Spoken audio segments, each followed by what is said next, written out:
Well, it was like really, really strong right there. So it's fair enough. Yeah. So did something get you in the head, or what's going on there? Yes, it all did. Everything. I figured it out. What's that?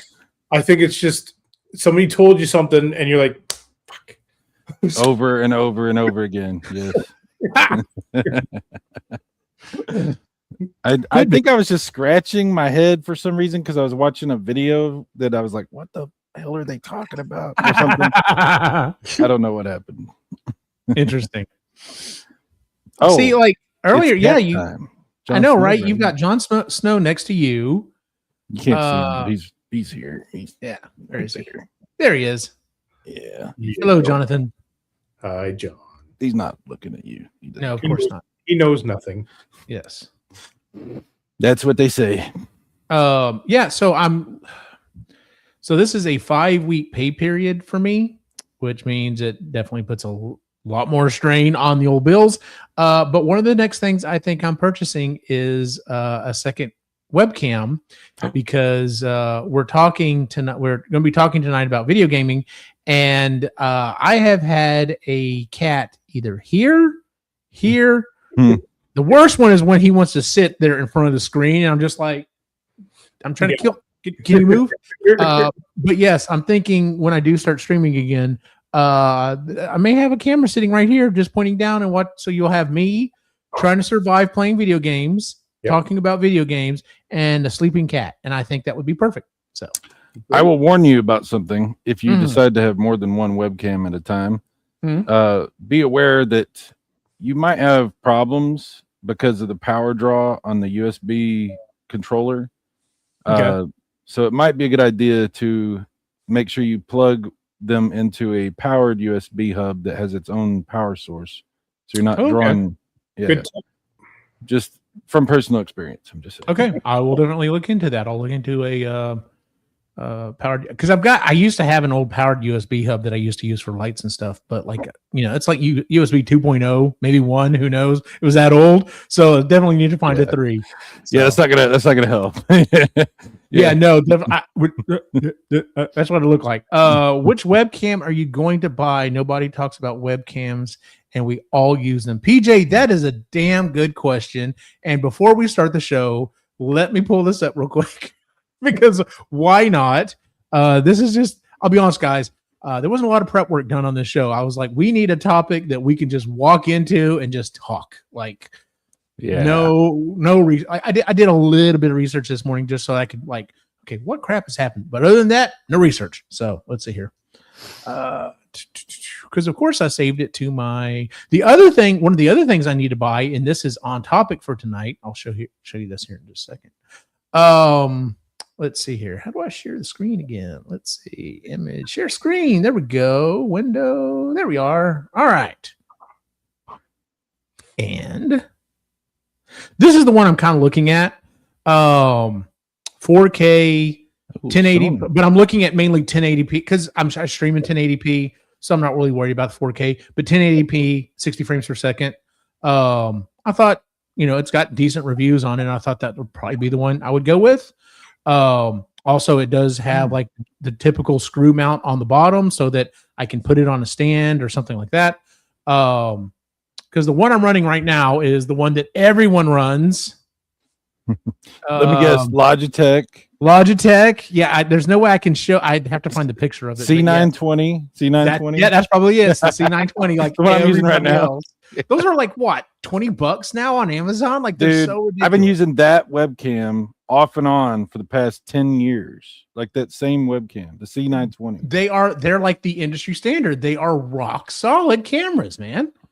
Yep. Let's see here. The reason I wanted to go ahead and the reason why I didn't just buy another one of those, honestly, is because, like I said, I'd like to do 60 frames per second if possible. If I end up just, it's like, well, I might as well, Logitech C920. Yep, there it is, right there. How did I know? I knew. Yeah, I'm telling you, man, that's the standard.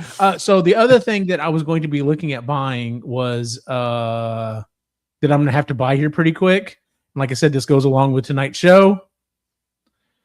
I I've got to get some rechargeable batteries because twice now I've been in the thick of battle with Nick, and I'm just like, shit, Nick, protect me. I gotta get batteries.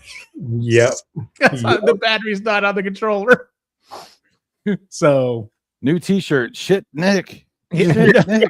I know, right? Nick, protect me. Just a controller with the batteries, like with the little X's and the frowny face. Yeah.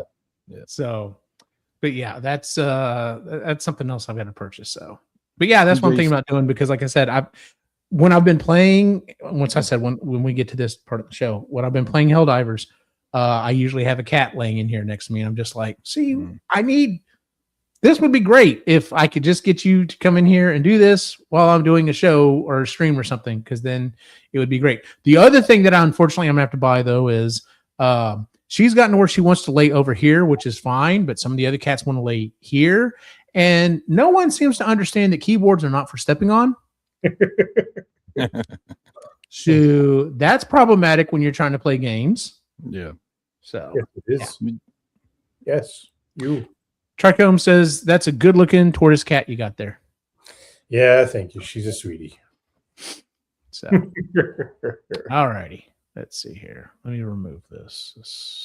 Stop screen. Okay, here we go. All right. Jon Snow's here, but he will do everything he can to not be on camera. Like, fair enough. He's staring at me right now with that look. You know what look I'm talking about. Yeah, because before we started streaming, like he was up there loving on you and everything. It's like, all right, he knows, man. Like, nope. He's never liked being on camera. You know, he just doesn't like it. That one doesn't give a shit. Oh no, when she wants daddy, she wants daddy. Like that's been proven over and over and over again in the course of 2 shows. Yep. So what's funny is if I ever like put my when I do a stream and then I want to check it, so I play it on the TV or something, and he hears my voice on it, he'll come in, look at the TV, look at me, and be like, I'm like, walk. Totally judging you. He judges me constantly. Yes, that's what. Well, it's a cat. Yep. Stupid cute. Oh my god, I need to find. I'll find the quote, or I'll find the text after the show. But I got my buddy Travis to start reading Dungeon Crawler Carl, and he's. I don't know if it's going to hit with him like it's hit with us, but like he was pointing out, he's just like, why is Donut like? What did he say exactly? Like she's just very like, I don't know, like judgmental and just kind of. And I'm like, she's a Persian cat. What other voice do you think a Persian cat would have? Because he's a cat guy too. Like he has. I'm like, there is no other, like Donut's personality is like, if you said Persian cat, like, you know, that's what a Persian cat would be like. So yep. All righty, guys. Let's go and get started here. So where's the beginning? It's over here somewhere. It's in media somewhere. There we go. All right.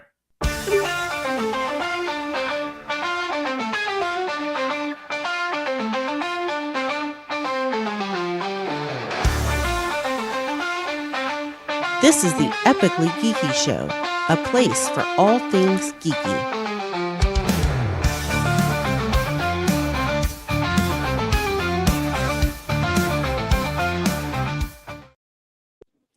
Welcome out to the Epically Geeky Show, episode number 195. Yeah, I am your host for the evening, Eugene Stevens. Tonight's opening question is, let's get this added to the screen here. Is there any game you are really into right now? Is there any game that you're really into? From that face that you're making, Cyrus Martin. Give me a second. Give me a second. Okay, he's got to have a second here. As he's doing that, all right, Ray. What is a game that you're kind of into right now? We're really into maybe. Yeah, there's 2 that I'll talk about. One is an older game, just friggin' awesome, which is Red Dead Redemption 2. It's one of my favorite games of all time. I haven't played online yet. I know but anyway, it's fine. The other one that I've been playing a lot of is Diablo 4.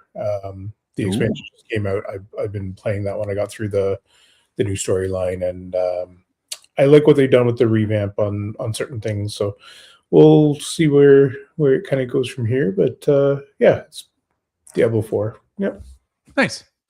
Cyrus, you needed a second. Yeah, I had to go grab this. Sorry. What is this? I have props. Okay. That's what I've been doing lately. Oh, okay. So this is a new version of. Is it the right way to use the text? Yeah. It's fine. Okay, good. This is a new version of Doom for Super Nintendo that uses the FX3 chip, so it's more than double the frame rate of the old Super Nintendo Doom, and it has extra levels and a bunch of stuff. It also has rumble support, which is what this controller does for Super Nintendo. This out? This is from Limited Run Games, and this is from Hyperkin, but it's also sponsored by Limited Run. That is really cool. Yeah, and if you're not into Doom, that's cool. Whatever, you're crazy, but whatever. But this thing is fascinating because the code for how this works has been released to open source for everyone, and there are people that are hacking ROMs, Super Nintendo ROMs, and adding Rumble to them. So that's cool. Oh, that's cool. Yeah, there's several out there. They're sort of work in progress right now, but it's coming. There's going to be tons, probably homebrew games also, because it's free to implement. Yeah. So very cool stuff. And I think if you use emulators, there's some of them will probably add support for this, like the new ZSNES. I don't know if you guys heard about this, but remember ZSNES, the old emulator? Yeah. There's a new version. It's out already. It does awesome stuff. It renders on the GPU instead of the CPU. So it's doing a bunch of really cool, like widescreen, high resolution effects. There's even like some, I guess you would say, beta implementation of converting Mode 7 stuff into actual geometry for 3D, like real 3D, instead of just like pseudo 3D. Like, they're doing a lot of stuff on the new ZSNES. And so maybe that'll get implemented. And you wouldn't even probably need to use this controller for PC emulators. You could probably just use any controller that has Rumble, but assuming they get all that worked out. But it's a very interesting time. It's a very interesting time for Super Nintendo.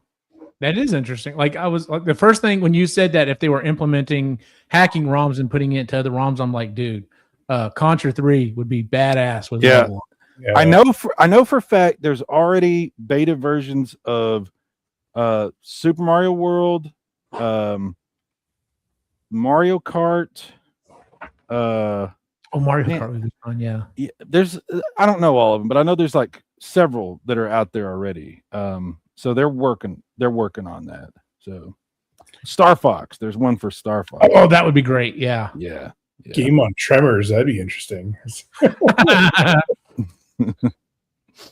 I'm going through all the different people who were chat. Everyone here showed up really early. Let's see. We're just going to run through some of the names. PJ Smith's here. Bassarino was here. PJ said something I need to talk about. Probably still here. When you get to his thing about Doom 2. Let me know, because I got to talk about that for a second. Will there be punch and pie? Yes, there will be punching lots of pies. Oh, this is nice. I like this. They've upgraded something in StreamYard, and so now after I click on a comment and click onto the next one, it kind of grays it. I can still see it, but it kind of grays it out, so I know which comments I've already clicked on and which ones I haven't. That's pretty nice. So very nice. Yeah, all right. Gaming is a banker's business now. Yeah, Bass, we're gonna get to that tonight.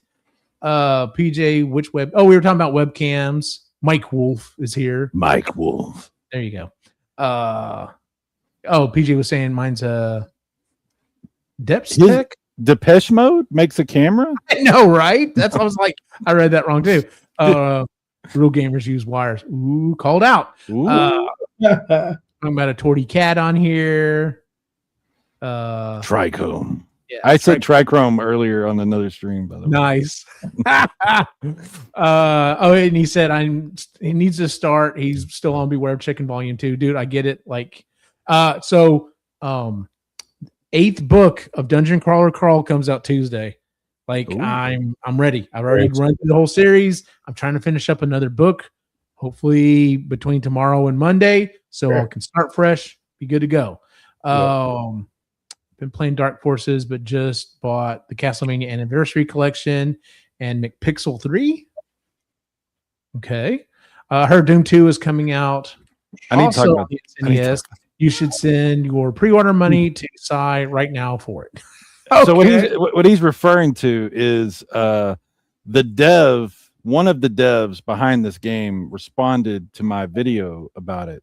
Really? That's nice. My video has gone viral. It's like Nice. 6,000 views so far, or something like that. And he responded in a very lengthy post talking about a whole bunch of stuff about how this was made and all kinds of stuff.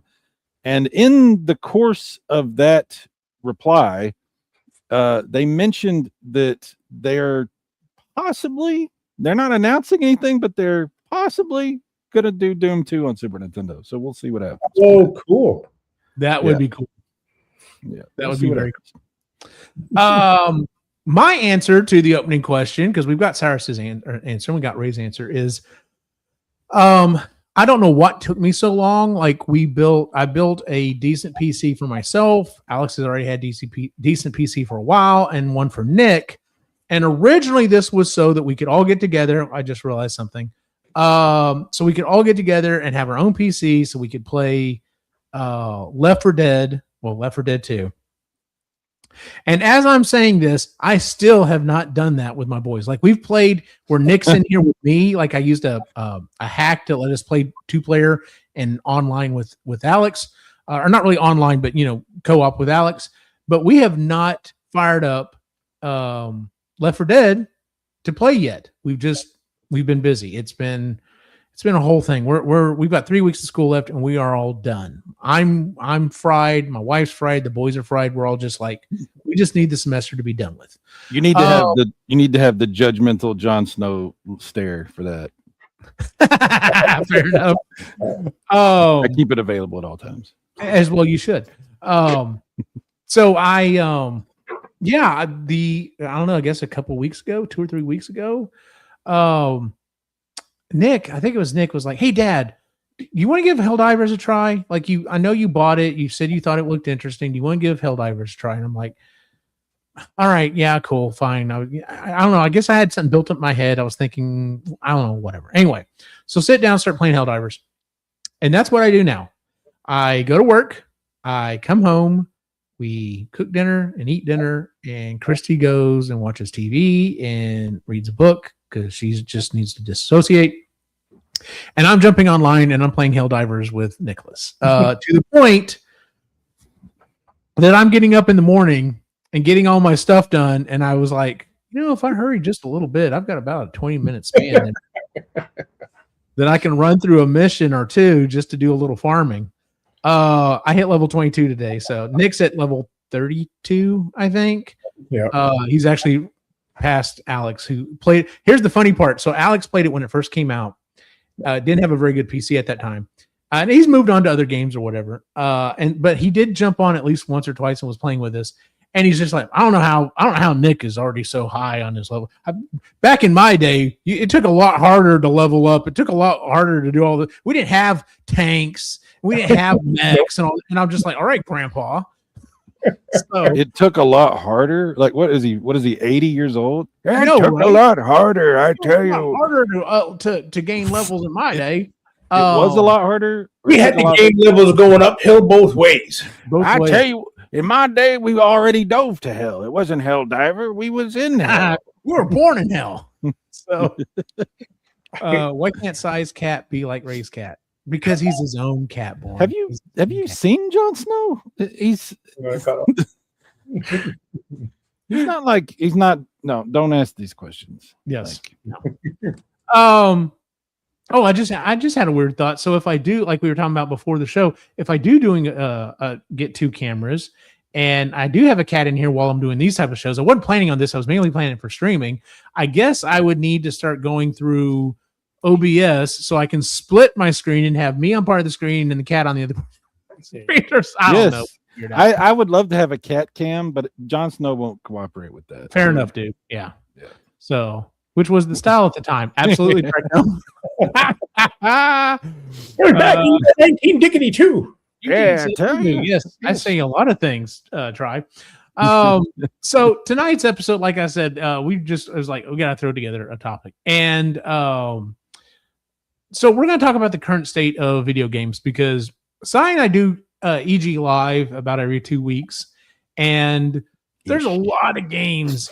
There's a lot of game stuff that's we talk about over this last year. In fact, what little bit of research I did for tonight, it was sure nice to go back to go, I wonder if there's someone that's been talking about game stuff for the last year and all the big stuff that's happening. Oh, maybe I could just go to, I don't know, our other show and literally just look at kind of some of the topics.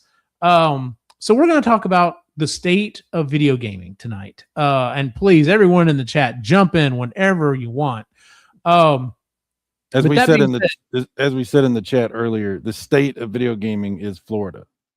Yeah, you know what? It is right now. That is 100% true.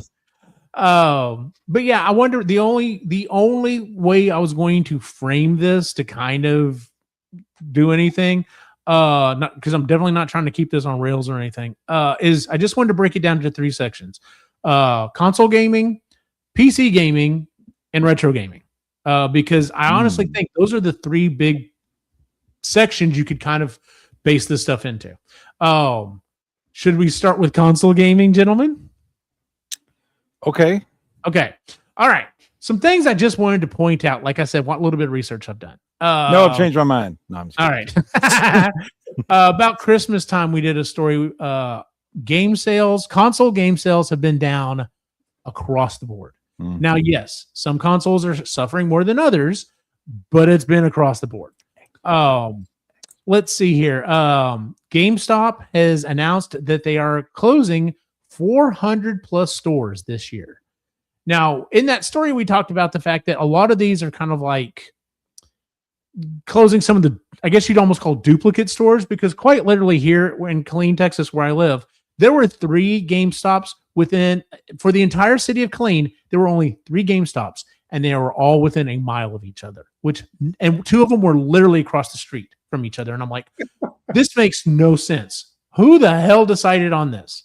Because, like my understanding is most franchises, like they look at stuff like that. They're like, no, you cannot build a McDonald's there. You are too close to these other ones. You need to move, and it needs to be out a little further. Apparently GameStop's just like, sure, whatever, just build wherever. So, because we're GameStop. It's funny you say that, because in a city that we used to be close to, Owen Sound, they had a GameStop inside of the mall, and then literally across the street and down a block was another GameStop. And I'm like, this is stupid. So I would show up at the one in the mall. I'm like, hey, do you have this game? No, but we do at the other store. And so I would leave that one and go like, this is pretty common. Like you'll hear stories about like multiple GameStops, even in the same mall or in the same like you said, right across the street from each other. That's crazy. It's ridiculous. But it's not uncommon. It isn't. It's so weird. Yeah. Anyway, did you see what he was talking about with eBay? Are you going to get? Yeah, I was going to bring that up. That was actually one of the stories we were going to talk about if we did an EG Live this week. We're not going to this week because, well, we're all fried, so that is the thing. But yeah, when I saw this story, I try to do this regardless. Whenever I see stories on social media, the first thing I try to do is let me Google this and make sure this is a thing. Because sometimes people just do these videos and they're like, "Oh, the world's ending." It's like, "Oh, okay, sure it is." In your mind, it is. That's great. But yeah, I Googled this, and then when I actually saw it hit the NBC Nightly News, I'm just like, oh, so this is real. Like this wasn't a rumor. This wasn't someone hypothesized. No, like they literally were thinking about buying eBay. And my first thought is, oh, good. So they're going to ruin eBay like they did. They did Think Geek. But then I also thought, yeah, but is eBay already ruined? Like depends on who you talk to. Yeah. So that's just some general stuff. There are a couple of things I wanted to bring up about. Let's start down the path, and we'll start with the old Microsoft, Xbox. Start down the path. It's very ominous. Yeah, I know, right? To start down the dark path. So forever. Back in October, Xbox announced they were doing price increases for Game Pass across the board. And everybody was just like, nope, fuck you. And they actually had a lot of people, either ratcheted down, which is what I did with the only Game Pass account that we have in the house. It's for Nick. I literally went in there. I was like, Nick, I need you to really be very honest with me. What games on Game Pass are you playing? And he was like, okay, I'll go look at it. And so he goes and looks, and I'm just like, well, what games do you want to play? So he goes and looks and he goes, yeah, I kind of needed to play online. I'm like, cool. Lowest level tier. That's where I did. Ratcheting it down. Yep. And then last month, because we're not that far into May yet. Last month, a bunch of stories came out. Pretty much all of the heads of, Microsoft Gaming, Xbox, whatever you want to call it, they're all gone. We get a new woman in. Sharma is her last name. And since then, they've at least now I was kind of hoping Last Line and anyway, I was at least hoping Last Line was going to be in here because I think he was one of the ones that mainly pointed it out. He was just like, yeah, but they're not going down to what they were before. And I'm like, well, they're at least going down. At least it's a step forward. And then apparently if you've got an Xbox and you've updated it, this new update that's come out, they've changed the logo, the way it looks. The logo? Oh, right. Anyway, to me, and Cy and I went back and forth on this on the last show. It seems like they're trying to turn the ship around, maybe, but the effort so far is about like, one of the big problems with the Titanic was apparently the rudder was extremely small for the size of that ship. They're like, yeah, like it takes forever to turn the ship. And it kind of seems like that's the case right now. It's like, okay, we're going to turn the ship. All right. Maybe we'll get there eventually. Yeah. So the unfortunate thing there is I understand what Xbox was trying to do with the whole like, hey, we'll make our games available everywhere, and they were trying to do more interesting things that way. My biggest problem, and again, we'll probably talk about this, is that the people that are making gaming decisions don't game. Well, that's a fact. That's unfortunately, that is true at every one of these companies. To be honest, there's still people that do play games at Nintendo, at different companies, but they're not running things on a day-to-day basis. Yeah, they're not the ones running the stuff. Because I remember, there were guys that were at these companies that were like very much kind of like the front man, and were very much part of like, hey, we hear y'all, we're going to do this, or we're going to try to do this, or whatever. And that was a long time ago. So, hey, Intellivision Gamer, I'll catch up. I'm at a monster truck event with the family. I see the Lord of Neo Geo is here. You can't be at a monster truck rally. This is Saturday. Those are only supposed to happen on Sunday. Yeah. The rudder was extremely small. Titanic is like, hey, the water's cold. Here it is. Hey, Rab, what's going on? Try. As soon as it became an investment opportunity, we were cooked. Dude, how old are you, Try? Because you sound just like my boys. We were cooked. So Try comes on the internet a lot. He picks up the lingo. Okay, fair enough. Bruh. Picks up the lingo, bruh. All right, Si, I'm turning it over to you. What are your thoughts on the current state of Xbox? Do not ask me this question. Do you really want me to talk about Xbox? Okay, then you don't have to. It's fine. No, I will, because I enjoy talking about the pain that I endure in my life and the suffering that we go through and the disappointment. Let me say this. When you said they're trying, I was like, really? They're trying? What are they trying to do? What are they trying to do? I'll tell you what, I did hear some positive news about Xbox. They are taking out Copilot. They are taking out the AI. Thank God. I could not believe it. I had to read it multiple times. I had to hear it from multiple voices. I had to see multiple videos. And only then did I begin to believe that it was true.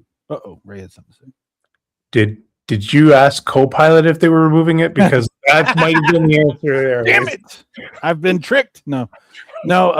Yeah, they brought in Arsha Sharma, who's a comes from an AI. She was head of their department for getting AI into devices, which is where like, oh well, we know where this is going. Exactly. So I will say this: I am very surprised, and I am very happy to eat crow on this because,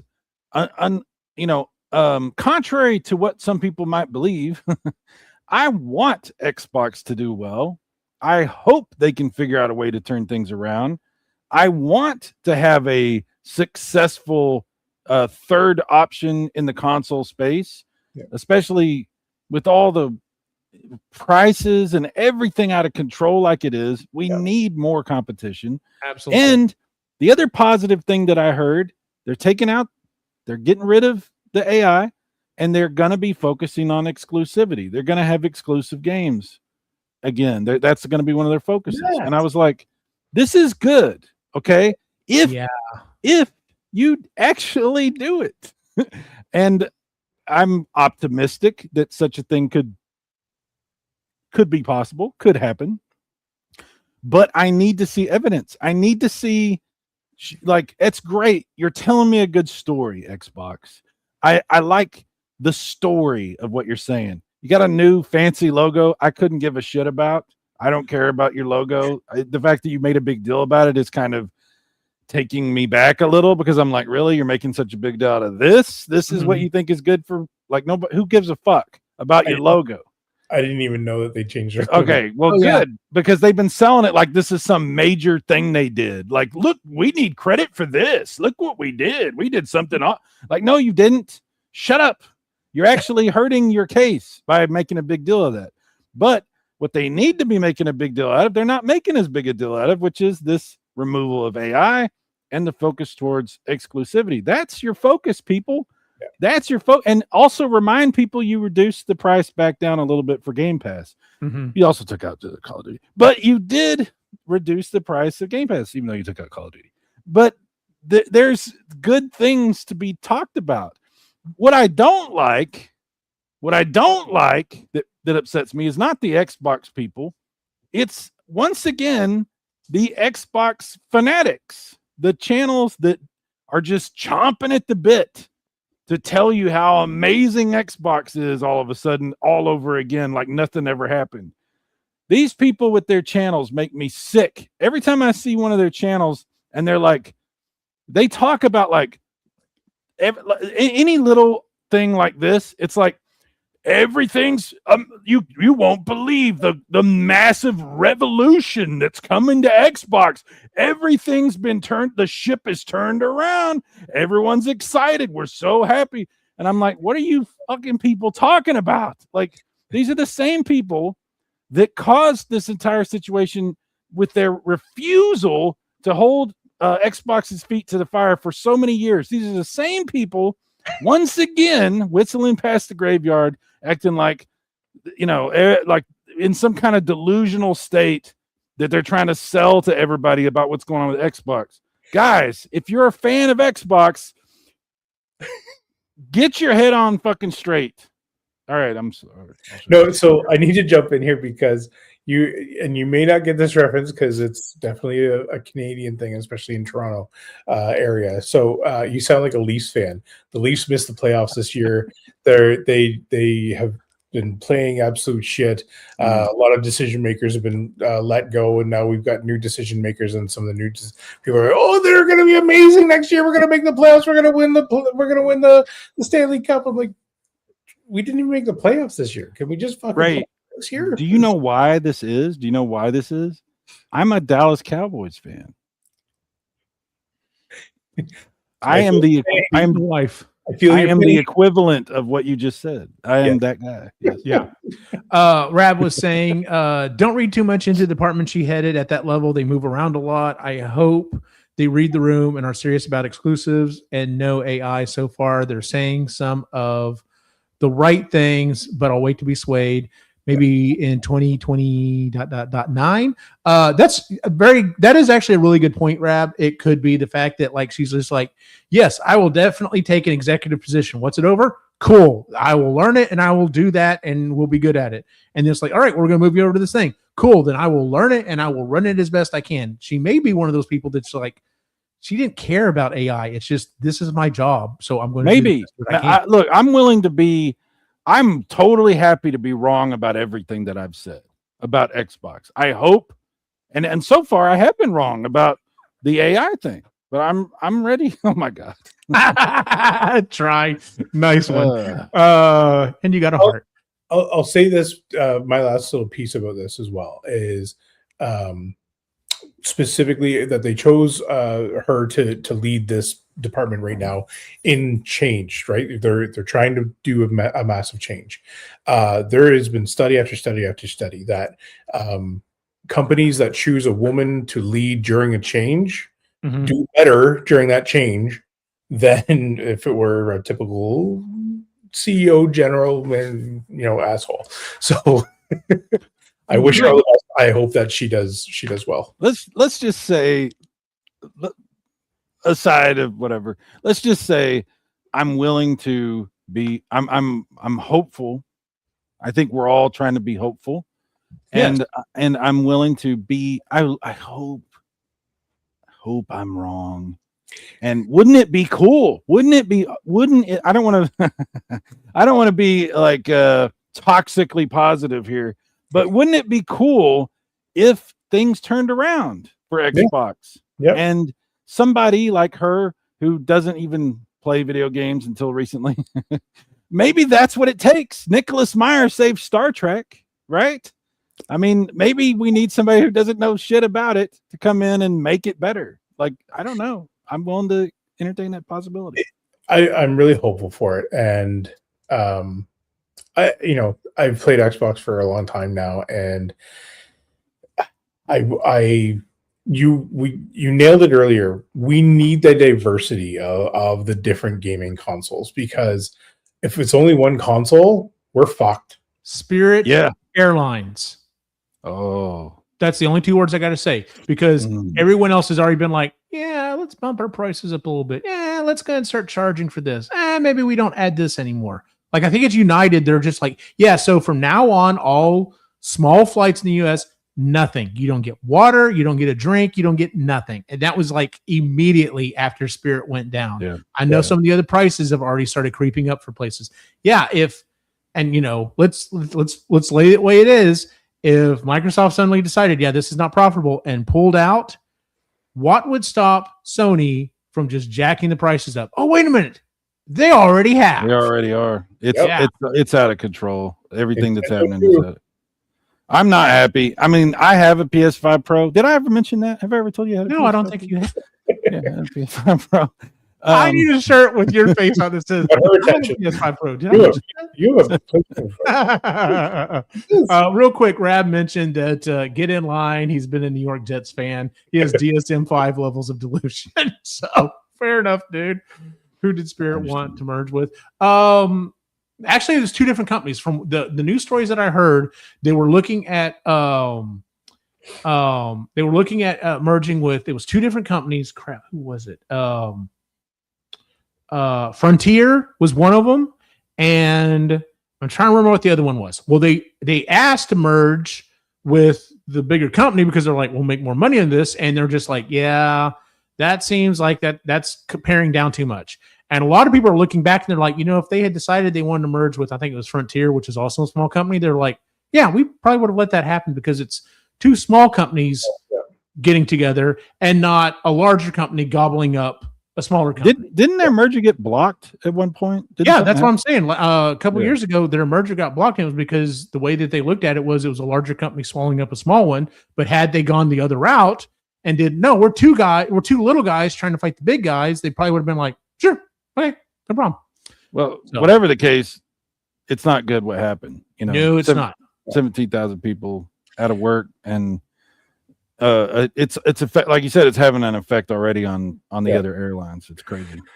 Try said, I'm a Lions fan. I don't want to hear anything from any.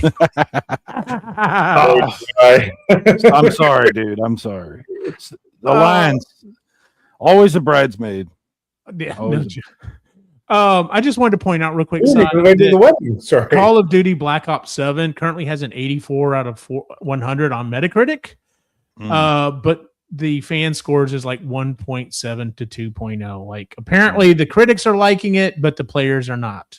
And who knows? That may be just like everyone being like, we're going to show them, everyone vote it down. It may be one of those bullshit things. So it may be rating bombing it. So. Who knows? You can't trust any information anymore. The internet is screwed up. It's really messed up now. Well, the only thing I will say is like Nick if it's an army game, that boy will play it. And he's just like, yeah, I've watched videos, Dad. I have no interest. There's nothing in it that even remotely looks interesting to me. And I'm just like, that's saying a lot because, like I said, that boy plays fucking everything if it's army based. So that's what I wanted to talk about on Xbox. Let's move on to number 2. Yes, the PlayStation. Number two. Do you remember a story we did during the summer, Cy? Or actually, I think it may have been in spring. 6 of the 10 highest selling games on PlayStation are owned by Microsoft. Now, granted, this is also if you count all of the multiple companies that Microsoft has purchased, but still, going back to the earlier comment about maybe we should move back to exclusive, being exclusive on stuff, because it's like, yeah, then why would I own an Xbox if I can just play the game on the PlayStation? Let's see here. I want to keep up with this real quick before we keep going. Born, 2 of us aren't supposed to show up in the same place at the same time. It's just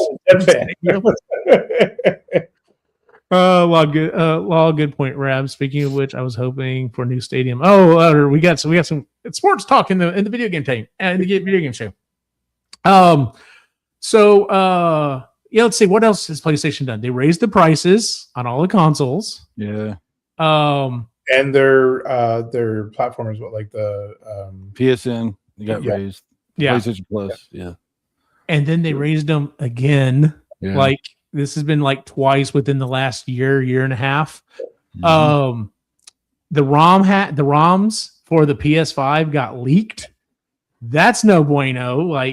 And we finally started hearing about why that was kind of a big deal last week or whatever, because that's where these new rules have come in, because people are jailbreaking a PlayStation and then going on, or at least they were going online, buying a game, refunding it, but not activating it until after that period. And then they could activate it, get a forever token, and essentially steal the game. You had to do this on a jailbroken Xbox. And so the reason why these new rules have come out is because they're like, no, after 30 days, it's got to check in and make sure the game is legit. That way you can't do this, the stealing stuff. Yeah. I think when I understood, and if it is correct, if my understanding is correct and our understanding is correct about how that works, I think people really overreacted to that whole news about that. They were like, oh, it's DRM and the world's ending in PlayStation. And when we better understood what was going on, it was like, I don't know, it's really that big a deal. And I'm not trying to be like a pony about it. I'm saying, like, I really don't think it is that big a deal. Yeah, after it was further explained, and Sony finally, this was the biggest problem. It took them a week and a half, 2 weeks to finally come out and say, guys, this is what it's actually for. Like, that should have been day one. Sony is the worst about dealing with the public, and they don't give a shit about like that kind of stuff. They never have. They're so bad about it. They also, at least I don't think it's still continuing on, but they were trying some surge pricing, which that didn't go over well.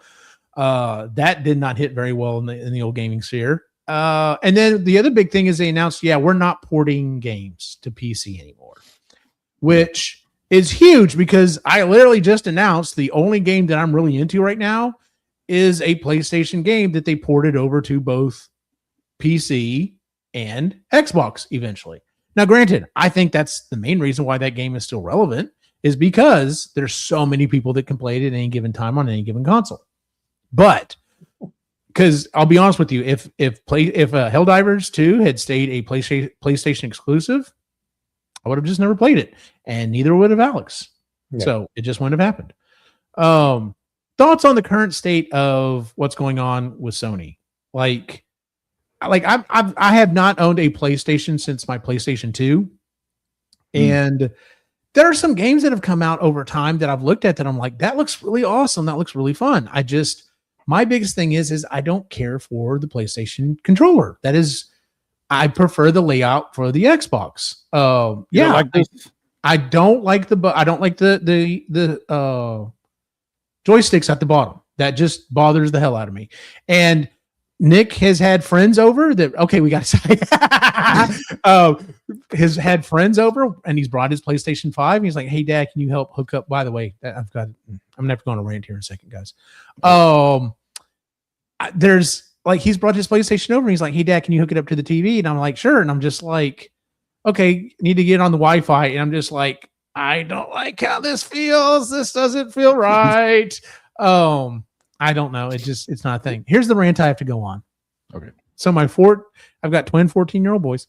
One of them decided he wanted to have some friends over. So they had their first actual sleepover. Like they've had one friend come over and sleep, over at night or whatever. This is the first time it's like, hey, can I get like 3 or 4 of my friends come over and have a sleepover at night? And we were like, okay, sure. So we went and got pizzas. And so I was like, what are y'all going to do? He's like, well, what do you mean? I'm like, what are you going to do? Like, because all the games you play, you have to be on your console to play. We don't have that many TVs. What are y'all going to do?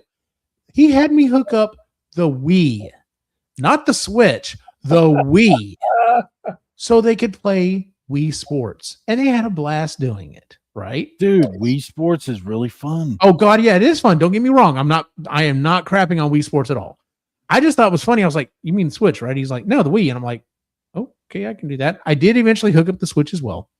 But my rant is, I'm like, he's 14 years old. And he still asks questions. Now, I understand you don't want to mess with some people's other electronics. Like, I wouldn't go to someone else's house and just automatically assume, I can unplug this, that, and the other and hook up stuff. But this is my house. And I'm like, you can't figure out how to hook it up. Like, it's literally, like, it's not like back in the day where it's like, I've got to plug the red. Do I plug in white, yellow into this? Or do I plug into that? It's an HDMI cable and a power cable. But you're talking about the Wii though. No, but I'm talking about for anything. Can you help hook up the PlayStation 5? It's 2 cables: the power cord and the HDMI cable. Wii's not HDMI unless you have like an adapter. I did have an adapter for it, but still, there you go. But still, never mind. That's hilarious. I'm just like, I've got to teach these boys some. It's funny you say that because our generation is kind of the fixers for both the boomer generation and the younger generation. As soon as I saw that, I was like, oh my God, that hit so hard. Like, what? How did we end up doing tech support for our parents and our kids? Without us, this world would fall apart. Fuck yes. When they want to talk about the greatest generation and be like, you know what? How about our generation just step out for a minute and see how the world calm down. Hang on. One of them saved the world from the Nazis. Very true. You're very true, Cyrus. They did go fight and save the world. And then came home and did what with it? All right, Eugene. Let's calm down. Speaking of Wolfus, you should show up a little bit later, Wolfus, and you can come talk about the state of PC gaming. So, PC Master Race. So I just signed to do ads for Isotona gloves. He's the new Dan Marino. Oh my God, I forgot about those commercials. Sai doesn't like this. Sai's getting upset. I was hooking up consoles and programming VCRs since I could walk. Try fucking same thing, dude. Yep. I was the only one in my house growing up. Big silver fucking VCR. You hit the button on the top and it ejects it. It's got the levers that go up top. I was the only one in the house that knew how to not only record stuff from the TV, but set up the timer to do it. Yes. Like I knew at 8 a.m. on Saturday morning, I was recording Transformers because I wanted to watch it whenever I wanted. And I was the only one that could do it. We had to learn every form of interface that has ever existed for television, from the two screws on the back of the TV all the way to HDMI. We had to learn all of it. Oh my God, you're absolutely right. Because the first TVs I had, got some rabbit ears, but you had the 2 screws on the back that went into the little cylinder so that you could like screw on. No. Before that, it was the screws that you screwed into the little metal like clothespin clamp thing that clamped onto the back. And then it became, we've upgraded, and now we've got the little barrel with the screw thing in, and then from there, it went on and went on. But yeah, we've had to learn it all. We had to learn every version. We had to learn every speed of the VHS recordings. We had to learn how to set, like you said, timers, clocks. We've had to learn all of this stuff. Every form of technology that is related to entertainment. We are the gatekeepers. We are the ones that know this shit. Did we want to be that? No, but we had to. If we wanted to make it work, we had to make it work. So what Wolfus is referring to is I made a mistake earlier this week, guys. I follow this YouTube channel. I'm gonna need to find it real quick here. Let's see if I can find this real quick. Shouldn't take me very long. Anyway, I follow this YouTube channel. This guy is based in Florida, and he makes his content by fixing PCs. And so he does have some sponsors, but literally he's like, hey, if you're in this area of Florida and your gaming PC dies and you cannot fix it, bring it to me and I will try my best to fix it, to include in some cases, replacing parts. He's like, I am kind of limited on as to what I can do. And of course he makes the money off of, doing these things. I was trying to find it real quick and I'm not finding it. Anyway, it's Greg Salazar. Follow his channel on YouTube. It's fantastic. But I made the mistake of watching this video from last week or earlier this week, and the guy brought in a computer and he was just like messing with it, trying to get it to go. And he's just like, I don't think the fans are set up on this correctly. Like, I don't think the airflow is, I think that's part of the problem is it's causing everything to run hot. And so as he's talking, I was like, yeah, did I do the airflow correctly on my PC? Because I don't know about you, Si, when I was building PCs in the late 90s, early 2000s, fans only went one way. Only one way, yeah. If it's going to blow this way, then you put the fan in this way. If you want to blow that way, you turn the fan around. Yeah. Oh no. They have reverse flow fans now, because you can have the pretty side on the end still facing in where you can see it, and it sucks air in instead of blowing it out. But I was just like, yeah, let me check into that. Well, as soon as I mentioned it to Alex, like a dog with a bone, you know what, Dad? You might be right. We need to check it. So sure enough, this morning, one of the things I did was I needed to change 3 of the fans in my computer and 3 of the fans in his. Probably need to change a couple in next 2, but it's fine. But the biggest problem we were finding was the fans in the bottom of the computer, the way I had it set up, is it was pushing air down and the GPU was trying to pull air up. And so they were fighting for air. And so when we flipped it, I've already noticed mine is blowing air a lot better because it's actually got a decent flow through it. The thing is, though, is when you look at aesthetically, you've got the brackets on the top now. And I told him, it's like, it's about $30 for RGB reverse flow fans. So anyway, that's what he was referring to when he was like, it's fun having Dad try to learn new things like reverse fans, which, by the way, you didn't know about. Anyway. So back on topic. PlayStation. What about? I guess we're done. It's a weird time. They raised the prices on things. The price of the consoles got raised. Everything, and I will say, it's a really good platform, though. It works great. They have a pretty good console. It's pretty good. And they have a lot of good sales all the time. So you can get good prices on games if you buy them digitally, But I mean, we're so far away from where we should be with consoles. I don't even see a way back. It's so far, Nintendo is raising theirs.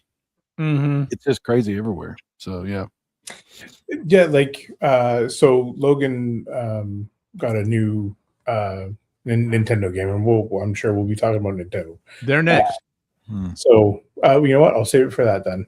We could just go to Nintendo. All right. Well, yeah. Let's go ahead and move on to Nintendo. Yeah. So some of the big notable things that's happened in Nintendo over the last year or so, they raised the price on the Switch 1. And everyone's just like, wait, not the Switch 2? That's the new one that just came out, right? Like, you're raising it on the old system?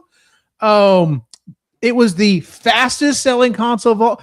Oh, until it wasn't, because they went back and changed the wording on it, because maybe it wasn't selling quite as well as they thought it was selling. Their stock prices in Japan are way down. And it's because people are like, they're looking at, they're like, hey, we think they're probably going to raise it's already not selling as great as they said it was.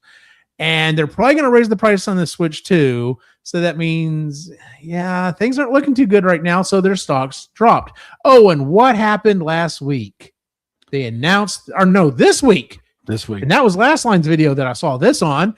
They are raising the price on the Switch 2 in the US and Canada, not until September, but it's coming.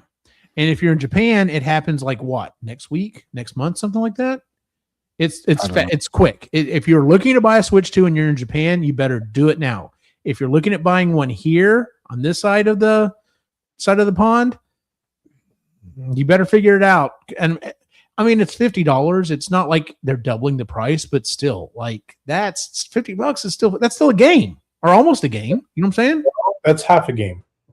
I think it's really suspicious to be raising the price right now when they're it almost seems like they're trying to force people into want to buy a Switch right now so they can put it on this earnings report, so they don't have to face like the sales situation.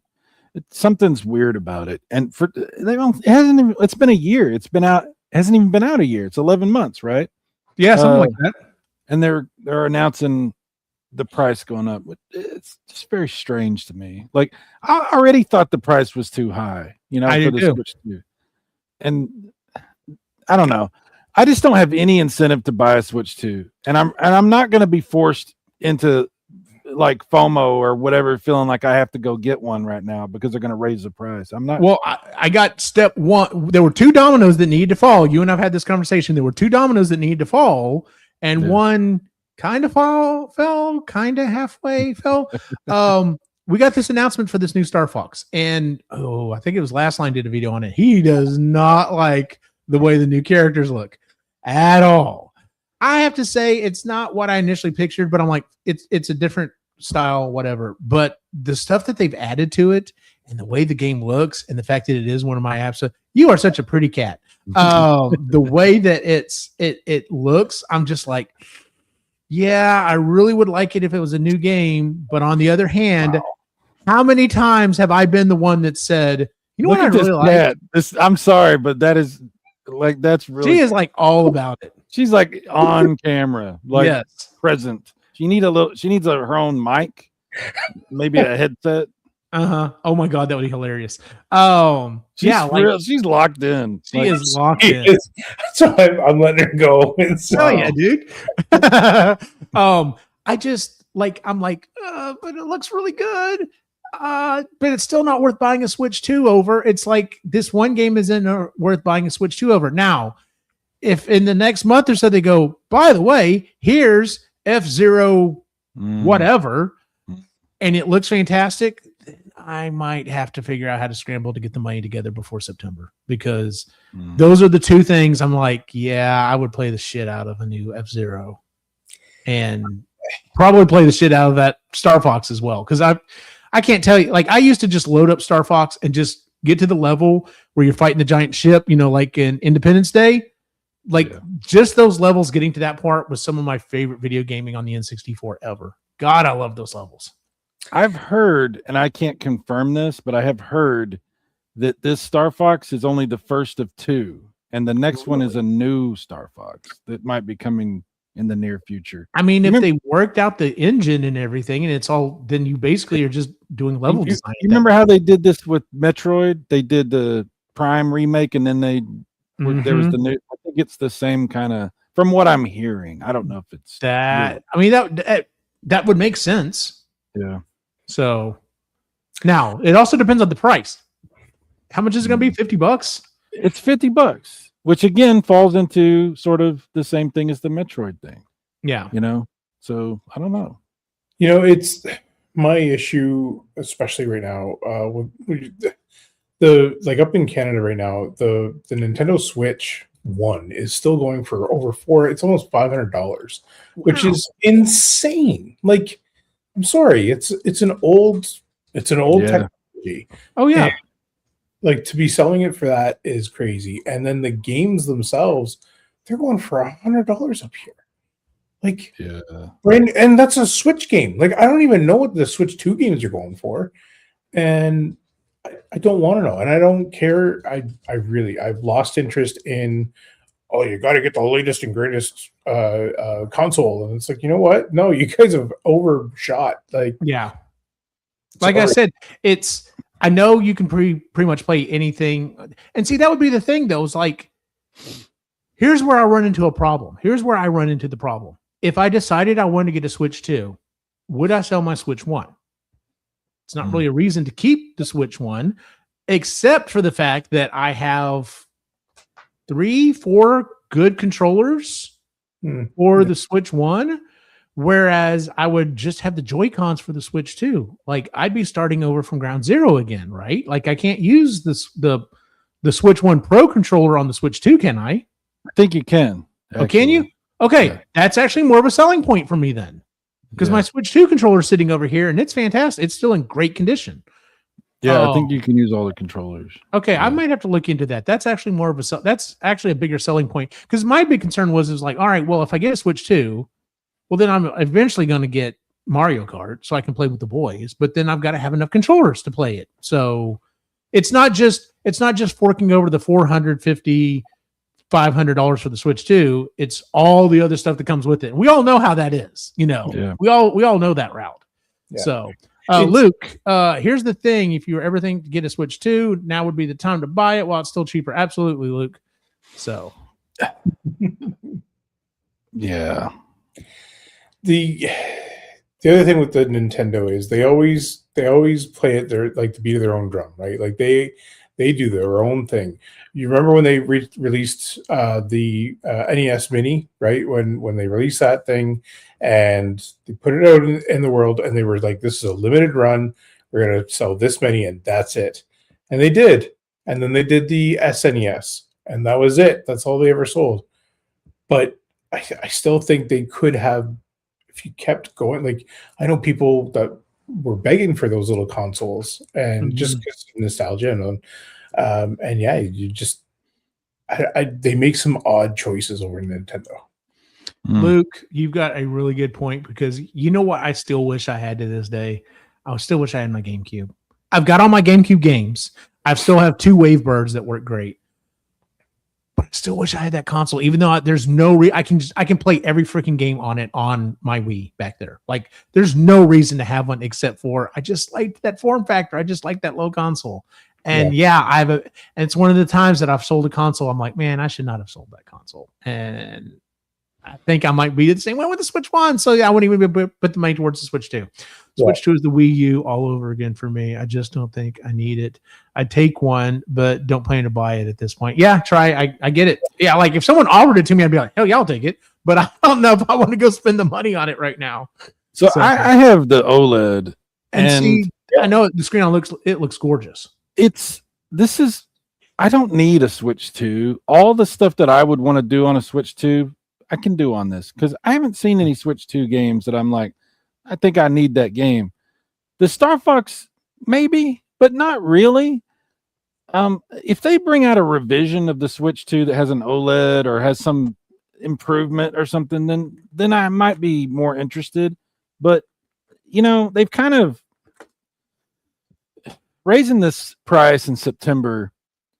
I feel like they're trying to push something here. I feel like they're trying to maybe liquidate or get rid of the inventory that, maybe there is another model coming. There's something going on that it just doesn't make sense to me why they're doing this the way that's an interesting idea. Instead of cutting the price to get them out, get them out there, because apparently they're not selling as fast as they were hoping.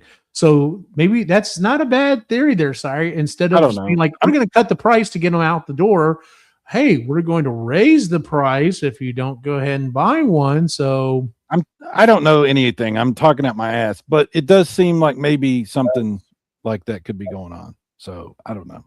Really, Wolfus, I would take it to play Fortnite. You bullshit. I call bullshit on that. There's no situation where I see you playing it on the Switch 2 when you can play it on your super powerful PC that you've got your like big dick video game card. But what if you got to play on the toilet? You need to take it to the toilet. Fair enough. Like I said, there's one domino is teetering for me as to whether or not I would get a Switch 2. If they do announce a new full-on Star Fox game and we get an F-Zero, I have a feeling I'll be buying a Switch 2. So, yeah, you will be too, Cyrus, because I'll show it off and you'll be like, all right, I need to play this game. So, well, if the day comes, then we'll talk about it. But for now, I just don't have a good reason to get one. No, and I don't either right now. Absolutely. Yeah. So I need to spend, if I'm going to spend that type of money on something, I'll be buying a new 3D printer. So that's what I got to get on. So sure, you can play on the PC, but you can't take a PC on the go. Very true. But he never goes anywhere with it. That's the thing. The boy stays home all the time. So yeah, he has a 5070. So and he like every so often he'll come to me and go, hey Dad, do you know how much it costs now? And I know exactly what he's talking about. And like literally within like a month after he bought it, like right at Christmas time, it's already $100 more and just keeps going up. So speaking of which, let's talk about PC gaming. Is there any good news for this? So they announced the Steam machine and everyone was kind of excited about it for a little while. And then everyone was just like, how much is this thing going to cost? How much is this thing going to cost? And when everyone was like, I think if it would cost this, it might be interesting. It might be interesting to have a Steam machine in your living room and be able to run it. And that would be kind of cool. Yep. And then the price just kind of kept going up. It's like, well, for that much, I could actually build a much better PC. And then you couldn't because PC parts have just gotten stupid insane. RAM has gone down a little bit, but video cards are still extremely hard to find now. The prices on those are ridiculous. We actually did a story, last week before, that they're expecting CPUs to be hard to find here in the next 6 months or so. I'm still trying to be positive about this. I am trying to be positive about this, but I still think as all these stories are coming out about these data centers that are not getting built and getting canceled and everything else, that those orders are going to start going, they're going to start bottoming out. And some of this stuff's going to start becoming available because they're going to have this stockpile. They're like, well, we made all this stuff and now we can't sell it. The contracts went through or didn't go through. So guess we're going to switch over and start doing this stuff. So I'm hoping things are going to get a little better. I don't think it's going to get a lot better by any means.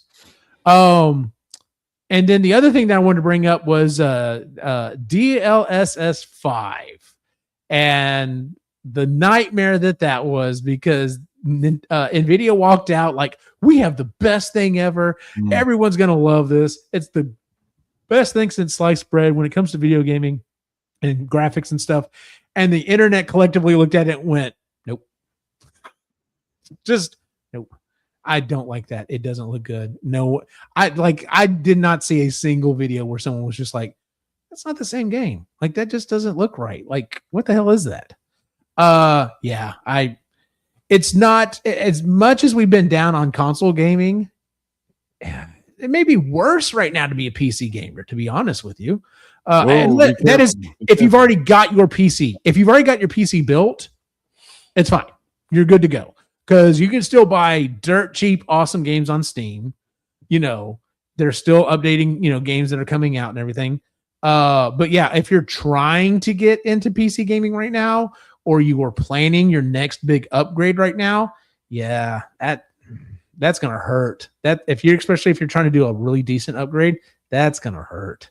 I feel bad for people that are trying to get into PC gaming right now because they really missed out on an era where you could get in and it was affordable. You didn't have to have like the most awesome thing ever. And you could still, there was video cards that you could get that would get the job done and you could upgrade later. RAM wasn't crazy. You could throw in a shit ton of RAM. like power supplies. There was a time, maybe I don't know what 10 years ago, when you could get into PC gaming and it was really accessible, as long as you weren't somebody like me who would just screw up and destroy the computer trying to get it to work. But yeah, it seems like it's not the same. It's not what it once was, and not that the power isn't there. It's there, but it's, man, so much more expensive and so difficult. I've been going through I've been putting chats up here, and I'm just going to put some of them back up here again. The 5070 that my boy's having, Tricom said, yeah, it's up to $1,500 now. When my boy bought it right at Christmas, it was $530. What? That's ridiculous. How's that even possible? And then he pointed out, and he was telling me this earlier this week. He goes, yeah, Dad, they've said that they're not releasing the 3060 because they don't have any 50 series GDR7 RAM. They can't get a hold of it to make it. So they're just like, well, guess we're not releasing this new version of the video card. So yeah, it's crazy. I heard that Intel might be getting out of the video card stuff. Like, how they got into it, they're making their own video cards. I saw a story saying they were going to be pulling out of that. They're going to stop doing that if they can't get the supplies. I see. I can see why. Like, so ROG Strix. Not sure what you're talking about, Troy. You can still get into PC gaming as long as you're at the Plasma Center every 2 weeks. It's pretty reasonable. Oh, I have a story about Plasma Centers. Rab. I don't know what you would be. Wait. Why? Whatever do you mean? I know, right? How is it possible Eugene had the dough for it? Okay, so Born, I'm not sure exactly what you're referring to, but let me go through this process for you. Alex, during COVID, for the boy's birthday, everyone got together because we couldn't have a birthday party or anything like that. And so it was like, well, what do y'all want for your birthday? And Alex said, I want to get into PC gaming because Alex, what is the game that you play? BeamNG. That's the game, the super high end physics driving game. He wanted to get into that game.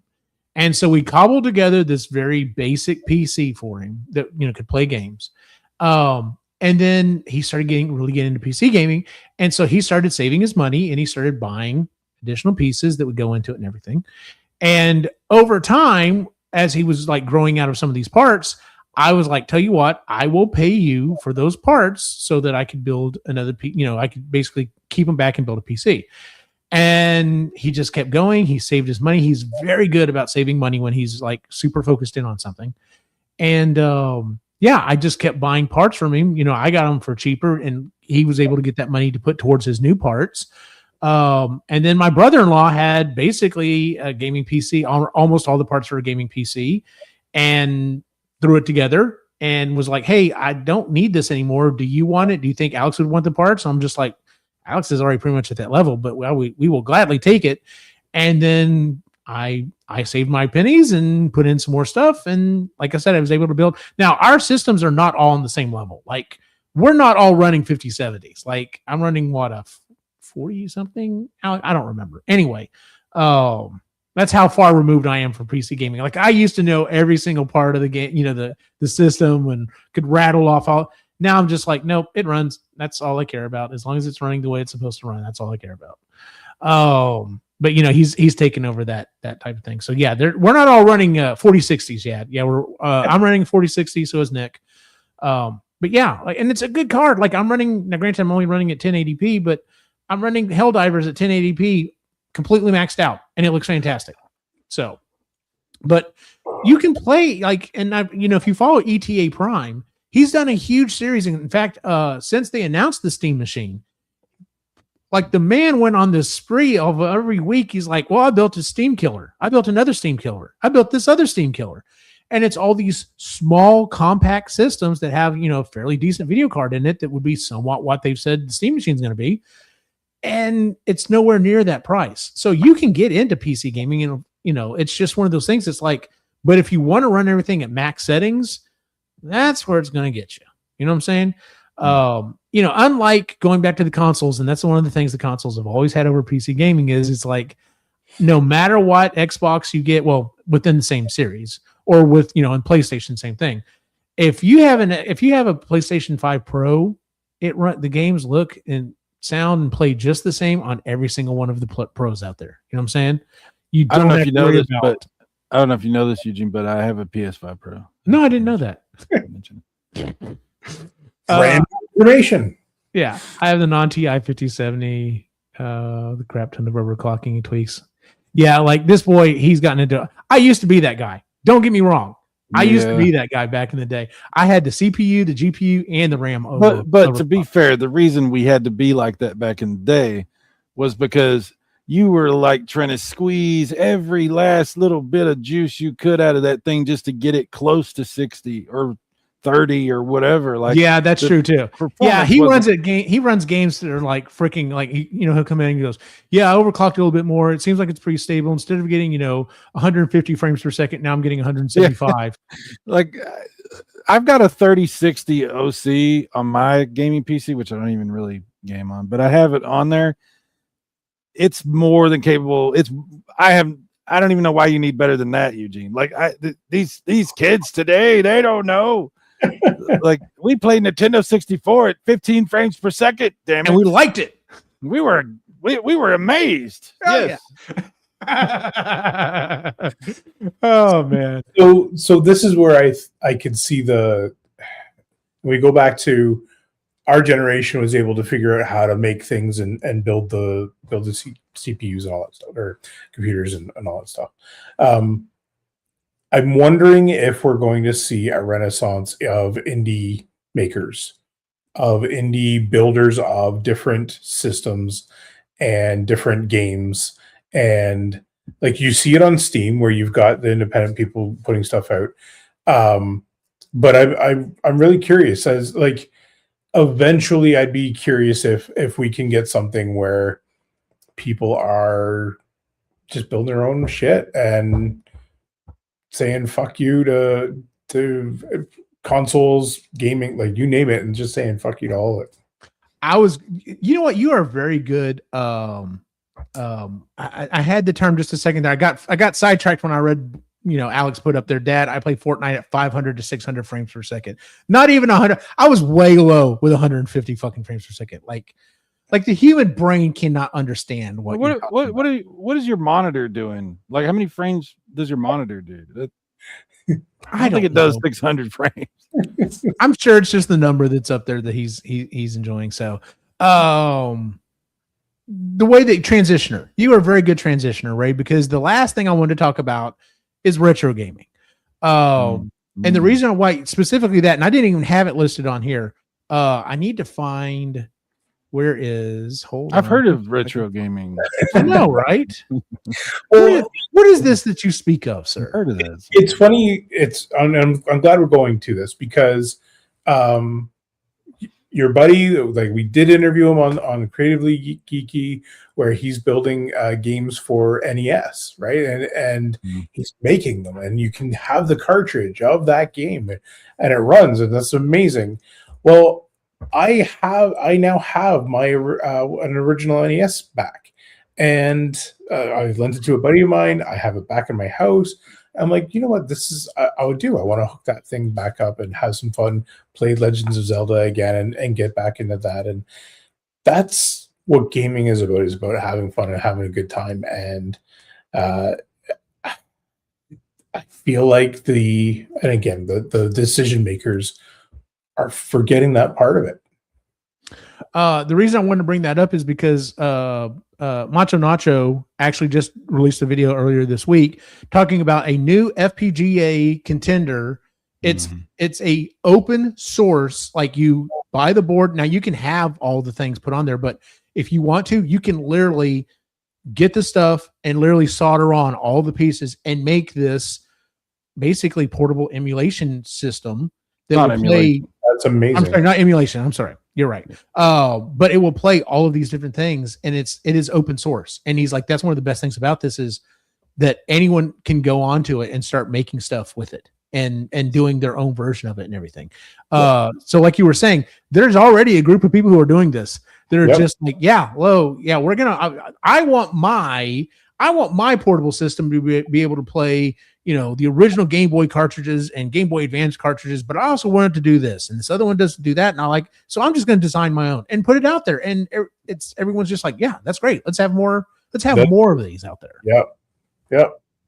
And we're at the beginning of another big paradigm shift that's happening in retro gaming. What you just showed is the maturity of the FPGA solutions that have been around for a few years, that have gotten better and better and better. And there's been different consoles released and handhelds and stuff like that. What is this? Sorry. No, the cat. She's honed in. Oh, she's good. Yeah, she's definitely locked in. She's listening again. She's like, I'm paying attention. She's like, you may have to. You may have to tell Chris. She's gonna have to fight for her spot. Yeah, this is really funny. Awesome. Sorry. Your cat is awesome. What is your cat's name, by the way? This is Minerva. Yes. Minerva. Hello, Minerva. Okay. I see. Very serious. Oh, you got a link. There you go. I had a point. I don't remember what I was saying, though. I don't either. We love you, cat. We love you. Monitor is 170. Oh, okay. I see what you're saying. So, and the controller has 8,000 hertz pulling, and it's taking away 300 frames per second to run. Base controllers are like 150. Yeah, he just bought a new controller as well that just came out, and he's just like, Dad, and I'm just like, cool, all right, sure. So, okay. I was gonna say, I remembered what I was talking about. Sorry. So, I don't know if Analog Pocket is open source. Analog does things differently because they had a guy named Crix who worked with them on stuff. Like, he did all these EverDrives and stuff. He's the guy that did EverDrives, and there was another guy too. Anyway, it doesn't matter. We're gonna get distracted going to different rabbit holes. What I was gonna say is the FPGA stuff has been around for a few years, and it's gotten better and better, and there's been different consoles released. The FPGA solutions for gaming, for retro gaming, are really, really, really good. They have all these cores that have gotten perfected to the point now to where they run basically cycle accurate to the original hardware. And now there's a new concept that's being started up, and we might see more things get released that take advantage of, which is using the information gained from all the research and development and releases of these FPGA cores and FPGA solutions to make actual chips, like what's happening with the Neo Geo AES Plus. mm-hmm. The Neo Geo AES Plus is going to be coming out in November, and it's not emulation and it's not FPGA. It's recreated chips that run. This is what we haven't seen it for ourselves, but this is what's being explained. That run the exact same as the original hardware, to the point to where they're fully backwards and forwards compatible. Like, the games and accessories are supposed to be compatible with the old systems, and the old games and old accessories are supposed to be compatible with the new system. So that's something new that we might see implemented in more things, like, instead of. And the reason is because they're using the accuracy that has been gained through the knowledge of developing the FPGA cores to make these chips, which are much, much cheaper to make than the FPGA processors, the actual field programmable gate arrays. Those Cyclone chips are much more expensive to make than these individual recreated chips based on the knowledge that was gained from using those. So that FPGA stuff is, I think, going to lead to another paradigm shift in retro gaming. So like I said, we might see more consoles and handhelds and various different things come out that actually take advantage of that sort of thing, and at a good price. Mm-hmm. And it won't be emulation, and it won't be FPGA. It'll be chips that work for all intents and purposes the same as the old stuff, which is very interesting. It is interesting. Well, and as these big companies go to AI to create these games and use AI to do the stupid choices, right? I see the independent games just flourishing with actual good creations of amazing games and creativity, like you were saying. Like it's I can't remember who was putting in the comment there, but yeah, there's a lot of untapped resources out there, and I think I'm excited for where this could go as long as we let it flourish. Yeah, I think things are going really, really good for retro gaming, and as time progresses, more consoles get added to the retro game list. You know, as time progresses, some of the consoles that weren't as old now become part of that. So this is what I'm saying. There could be possibilities of, you know, you talk about a GameCube, Eugene, you talk about an OG Xbox, or you talk about a Dreamcast or whatever. There might be possibilities, Sega Saturn. There might be things that could be done to re-release a console with modern, HDMI and different things that weren't possible. Well, so for example, going back over here, our boy Luke's Awakening here has done lots of different videos. Like he was really keyed in on the analog 3D and the mod retro game stuff, and like that's where I've been getting the information on these consoles. And I'm not looking at buying a new N64 essentially, but I mean, like that's what it is. They are new versions of like an N64 and are fantastic. And even though, like I said, I'm not planning on necessarily buying one of those consoles, I've definitely benefited just from retro gaming on my PC, because like this controller that 8BitDo released, this is the best N64 controller I've ever owned, hands down. This thing is fantastic. It feels great. Like they got the ergonomics on it just feel great. I kind of wish I could use it for playing other games, but it will not hardly map the buttons correctly sometimes. It's just like, no, this is an N64 controller. You can't just use this for something else.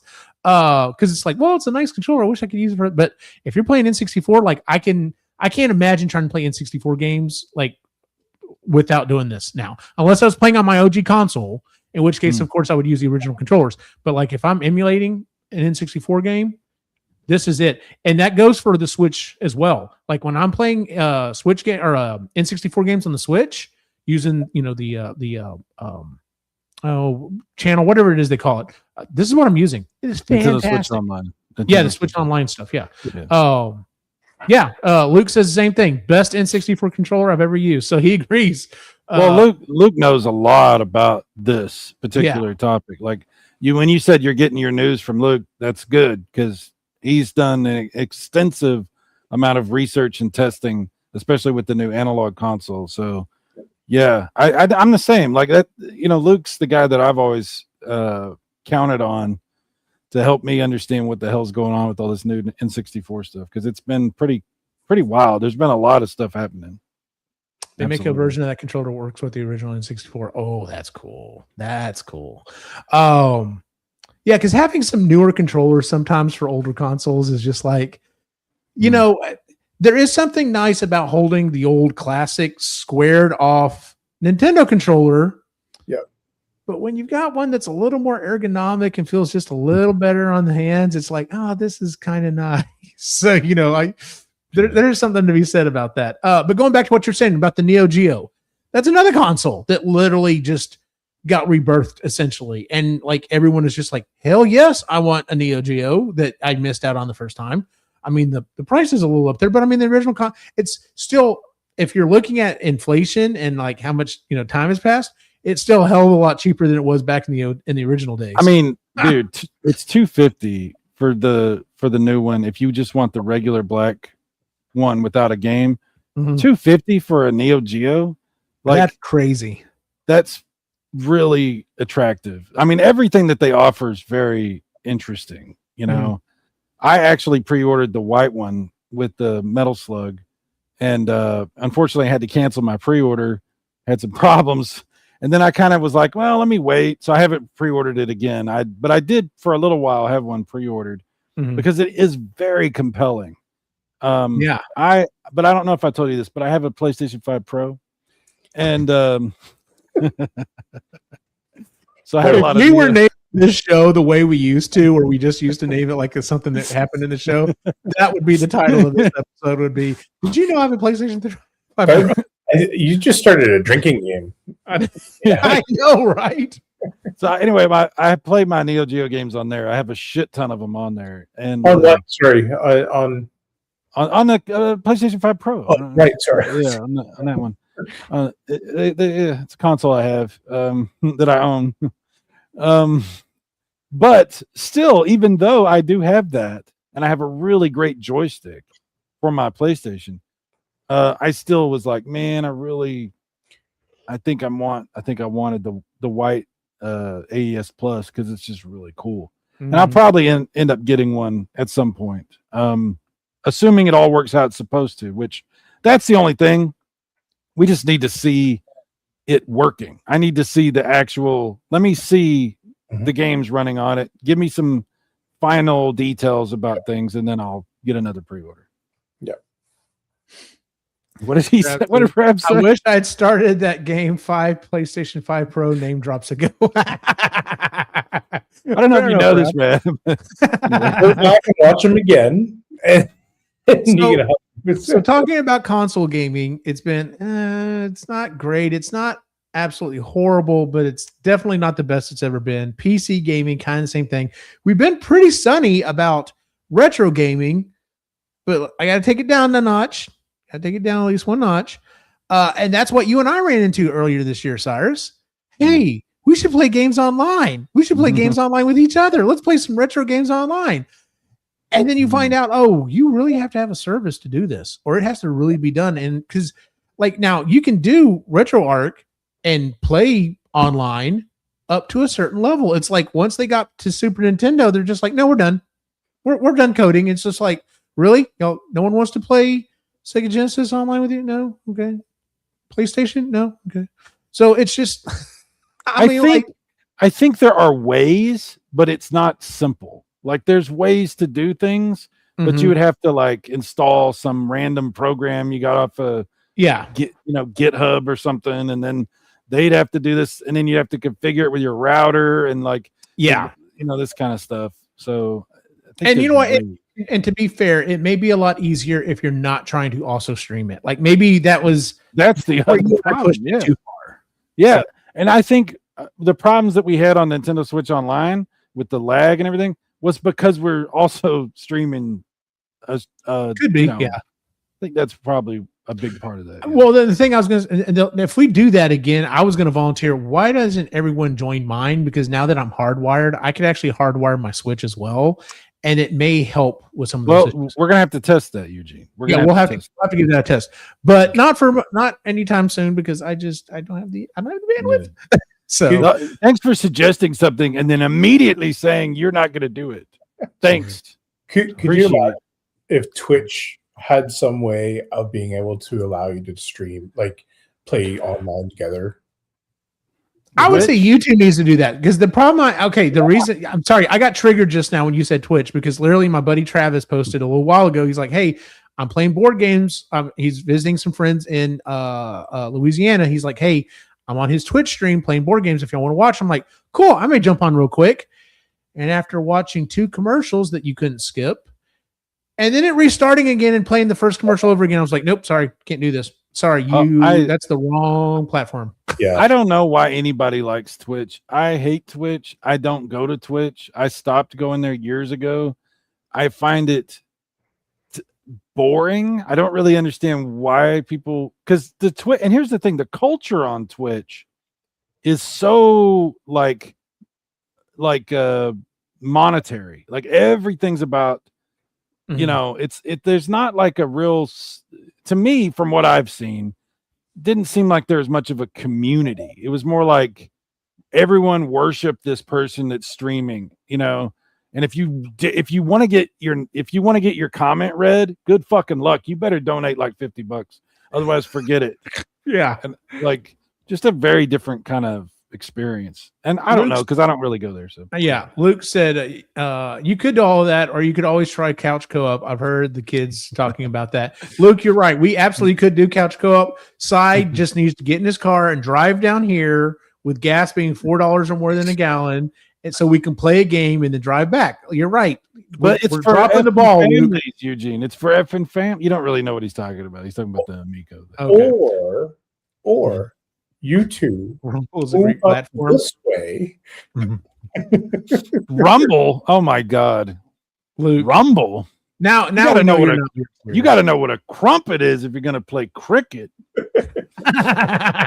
Rumble. Love that. Yeah. So, is there anything else y'all wanted to throw out there? Like we've covered pretty much all of. We're not okay. I'm not bringing up mobile gaming because mobile gaming is its own thing.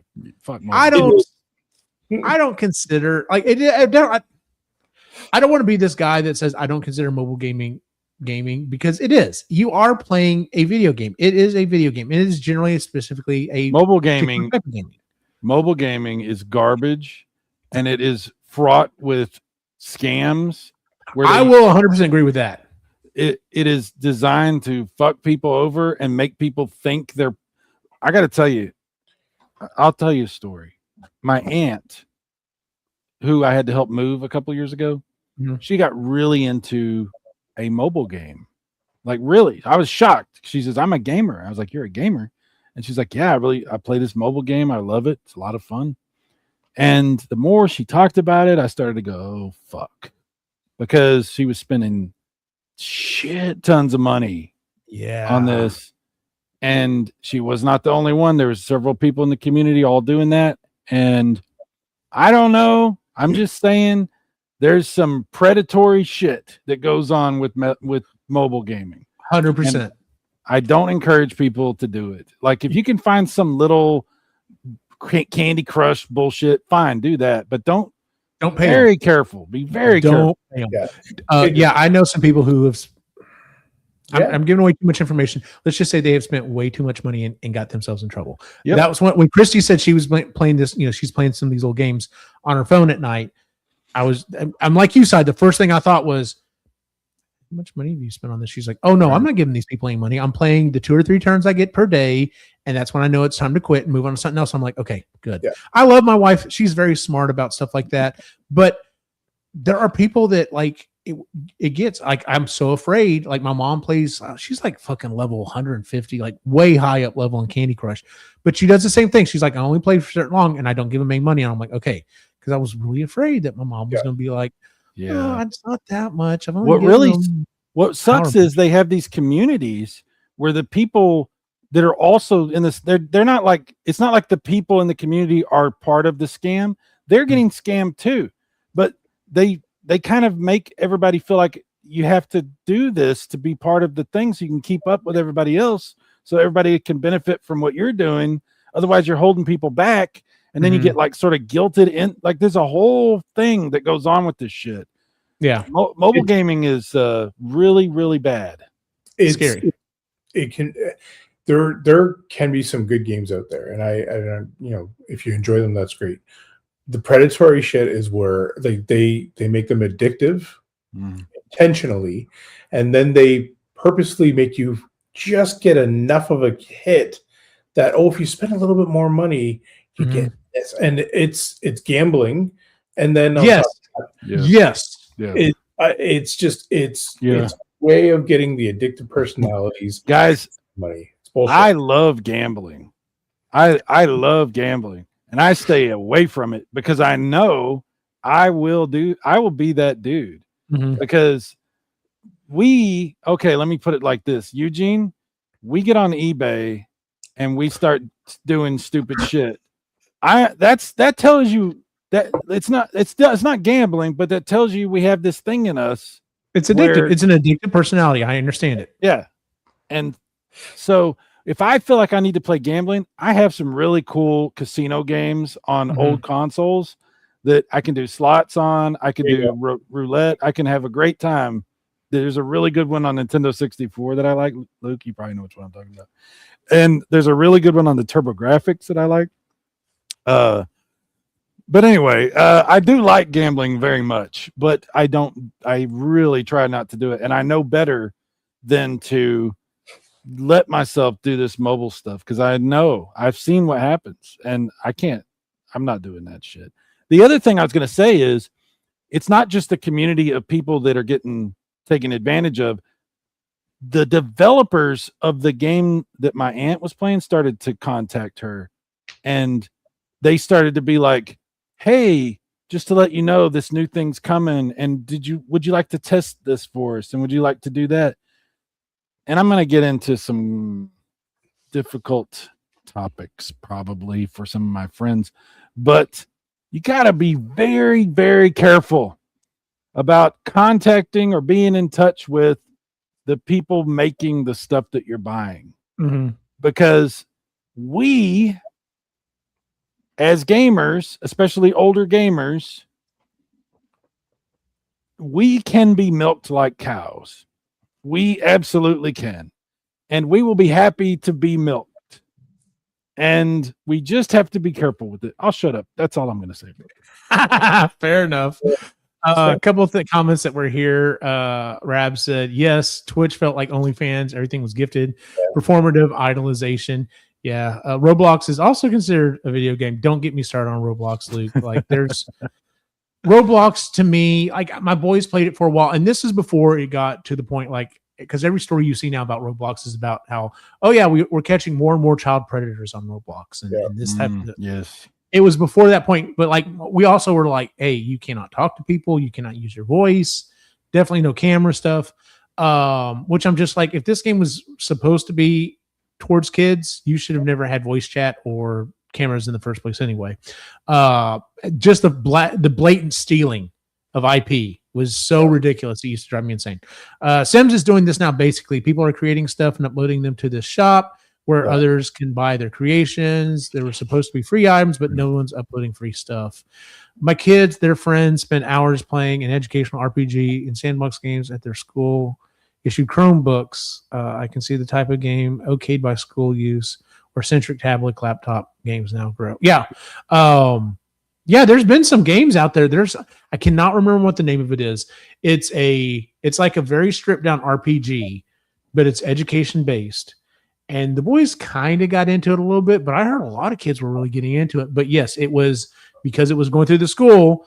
It wasn't any money or anything like that. Like, it's like, okay, so if you want more credits, you want to be able to play more, you got to do more homework. And, it was getting some of the kids into it. Of course, a lot of the kids were like, no, screw this. I'll go play a real game. Kind of like how we were like in school and it was just like, hey, we're going to go to the lab and play video games today. Cool. What are we playing? Oh, Number Munchers. Again. Okay. Yeah. Cause this is the video game. I mean, technically, right? You're looking at your friends. This is a video game, right? Back in those days, though, we were happy to do it. Absolutely. Yeah, I mean, that or paper and pencil. I'm playing on an Apple IIe. Oh yeah, I'm playing on Apple IIe. I had a certain NES developer contact me about games he was making very predatory behavior. Luke, I bet so. He's talking about the Retro Bro. He's talking about John. He's being funny. Nice one, Luke. Anything else anyone want to wrap up with? Because it's funny.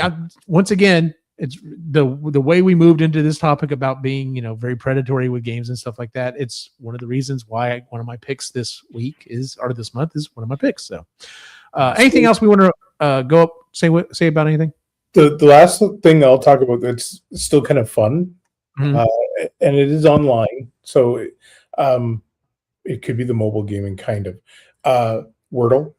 I jump on Wordle and I do that every once. Try and do it every day against Logan. Like we talk about that one. Nice. And the other one is Bandle.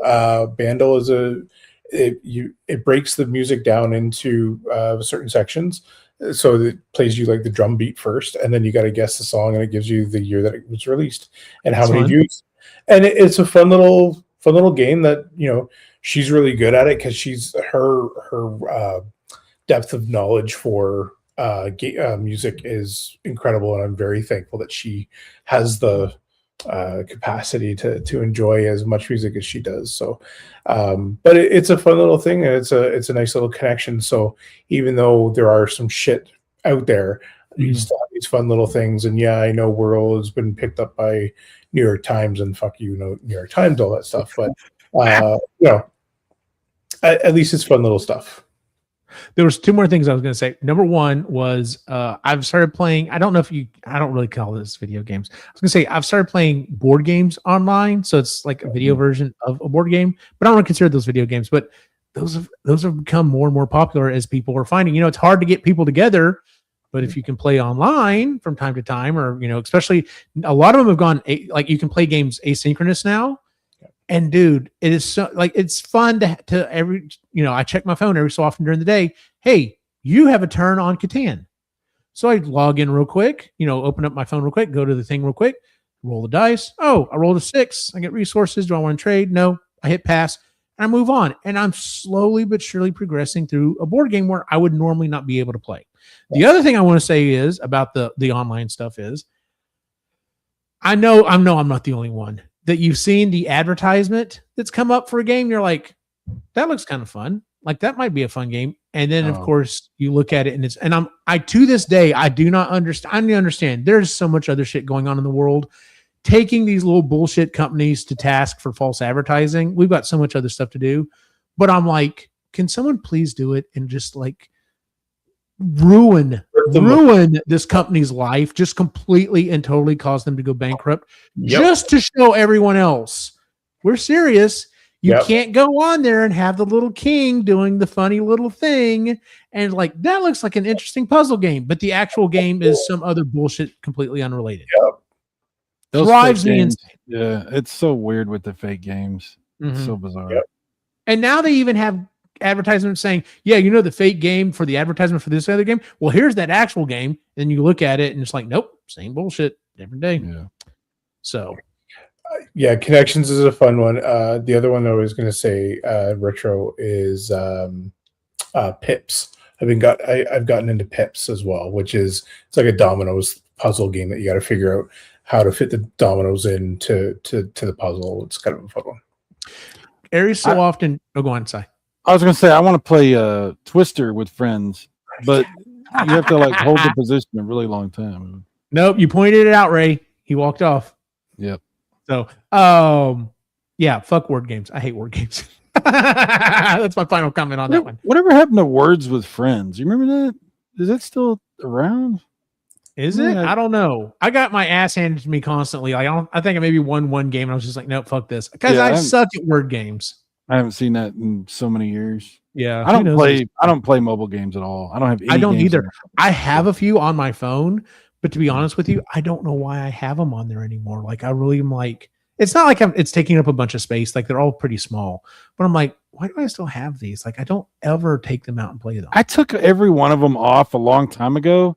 And then I would hear stories about like, oh, you need to uninstall that because if it's installed on your phone, they're using it for other things too. Yeah. And I was like, what? So I just, I totally get that. That is a problem, especially with apps where someone would make an app, especially a free version of an app. Another company would buy them specifically for their install base. And then they would push out bullshit that you didn't want. Like that is totally a thing that they were doing. So these are weird times we're in. Yes, sure. It is. That's why retro gaming has become such a good thing because you can just buy the stuff and play the games, and that's it. Wait. If you buy it, you own it?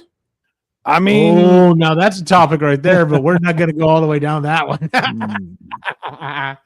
All right. Well, let's go ahead and move on to our picks and pans, gentlemen. Would anyone? Oh, wrong thing here. Here we go. Would anyone like to go first on the picks or the pans? I'll just do this real fast. What you got, dude? There's picks. We talked about this earlier. Yeah. That is awesome. So, retro gaming, awesome shit. Homebrew stuff that people are putting out, awesome. You can go to itch.io. You can find some really great stuff that people are working on for a variety of consoles. NES, like our buddy Retro Bro John, Sega Master System, Game Gear. There's some really cool stuff. Genesis, they ported like the X-Men arcade game to the Sega Saturn. Really? Yeah, there's some cool stuff out there. So yeah, that's my pick. I don't really have a pan. So no, you don't have to. That's perfectly fine. I've got a pan you would probably agree with, but we'll get to it in a second. Ray, do you want to go next? Yeah, I got to play with the espresso maker and grinder. Made some tasty coffee today, and I'm still awake for it. So I got to play with that today, and get to do it again tomorrow. So that's fun. The other pick, if I'm going to keep game related, is I got my NES back, and it's been a long time since I've had that system. So I'm looking forward. I'm going to hook it up soon and goof around with some of those games I want to go and check out some of the new games that are out there that are available for NES because, dude, it's awesome that they're still making that. So yeah, absolutely. I have a pick and a pan. My pick is Helldivers 2. I know this game is like a year or so, or maybe even older. Yeah, like I was saying, I don't know if it was on the show or before the show or whatever. Alex started playing it pretty close when it came out, and then he's moved on to other stuff. And every so often he will fire it up from time to time. But Nick and I are new to it. We literally started playing it 2 or 3 weeks ago, and this is what I do now. I go to work. I'm stressed at work all day because we've got 3 weeks left of this school year. I've been working on inventory for the last 3 weeks. I've been working on updates for the last 3 weeks. I swear to God, if Apple drops another update tomorrow or this week, I'm going to scream. We've had state and local testing the last few weeks. We have testing going on the rest of the school year, basically. Like, we test these poor kids too much.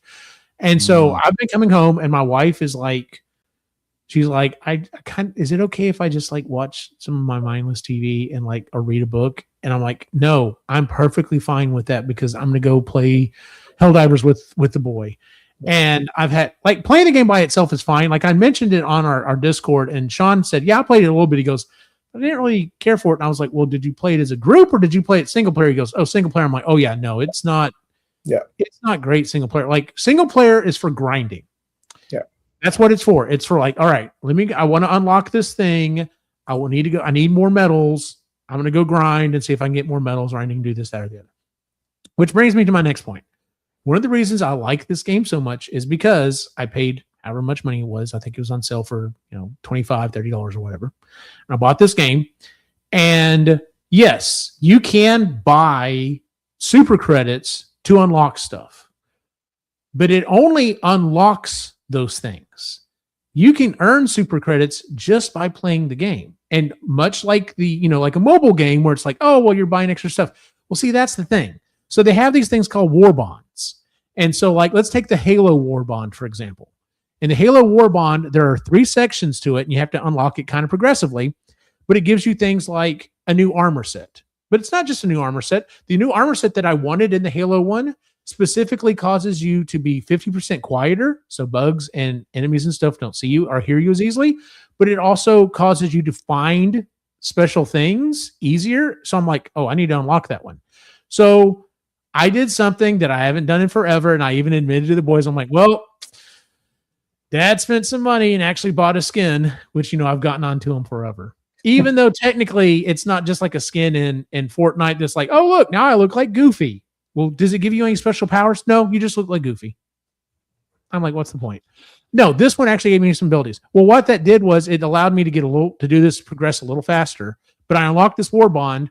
And once you get in the war bond, you still have to go grind for all the medals. It's not like, here, you just spent a bunch of money. Here's a bunch of free stuff. It's like, no, here's a way to kind of make things go a little faster so you can keep doing the work. You still have to put in the work for this. And I love that factor of this game that I'm just like, there's no cheating. Like, yes, there are things you can do that will like, it's like, if you're grinding for medals or whatever, you don't complete the objective. You get in, explore the smallest, easiest maps first and get out.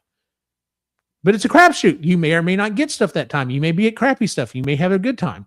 But yeah, like, you have to do all the grinding and all the work. And I love that about this game, because when you see some of these people that pull in these massive things, you're just like, oh, they did the work.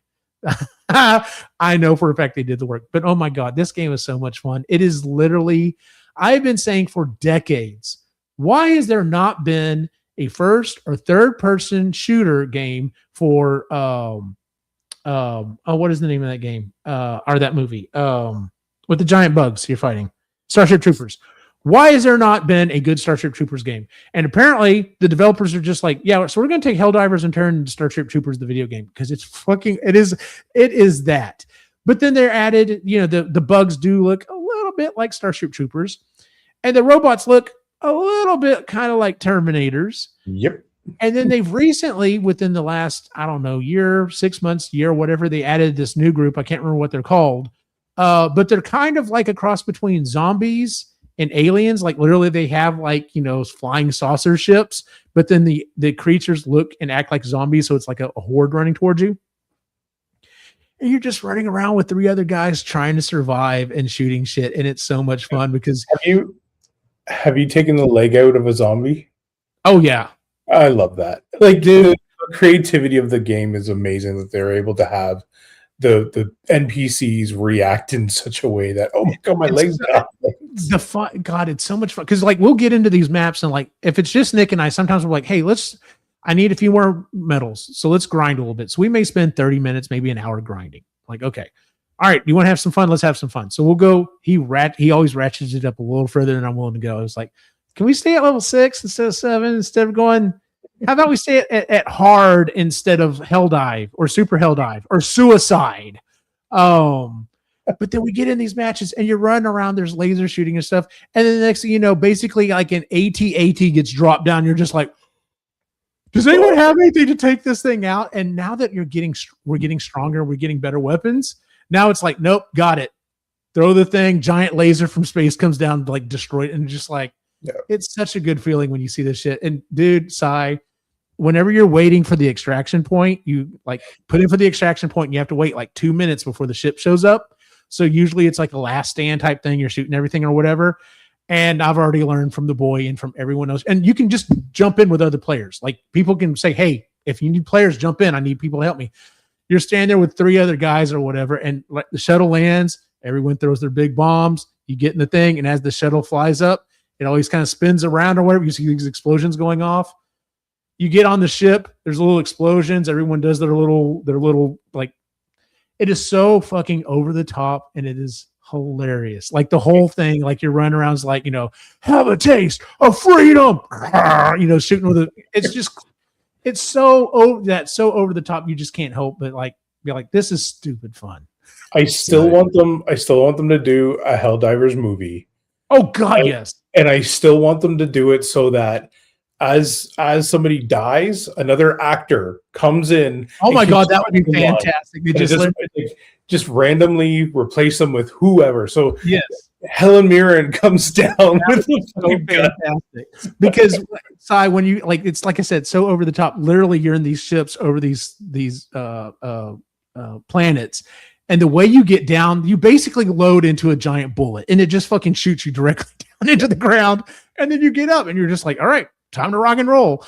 Yeah, God, it's so much fun. In fact, I'm supposed to be playing here in about 30 minutes. My partner at work, he doesn't get to play very often, but he's like, yeah, I've played it some. I'm like, dude, if you want to jump on with me and Nick, that'll be a good time. So me and playing with some of that. My pan is 2026. Fuck this year. I'm so done with it. I'm not going to get into it. All I can say is I cannot wait for this school year to be over. Can't wait for this administration to be over.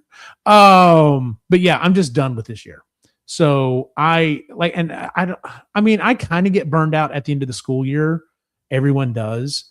But man, this year it's hitting me hard. It's hitting Christy hard. It's hitting the boys hard. We want to come home and we eat dinner and talk.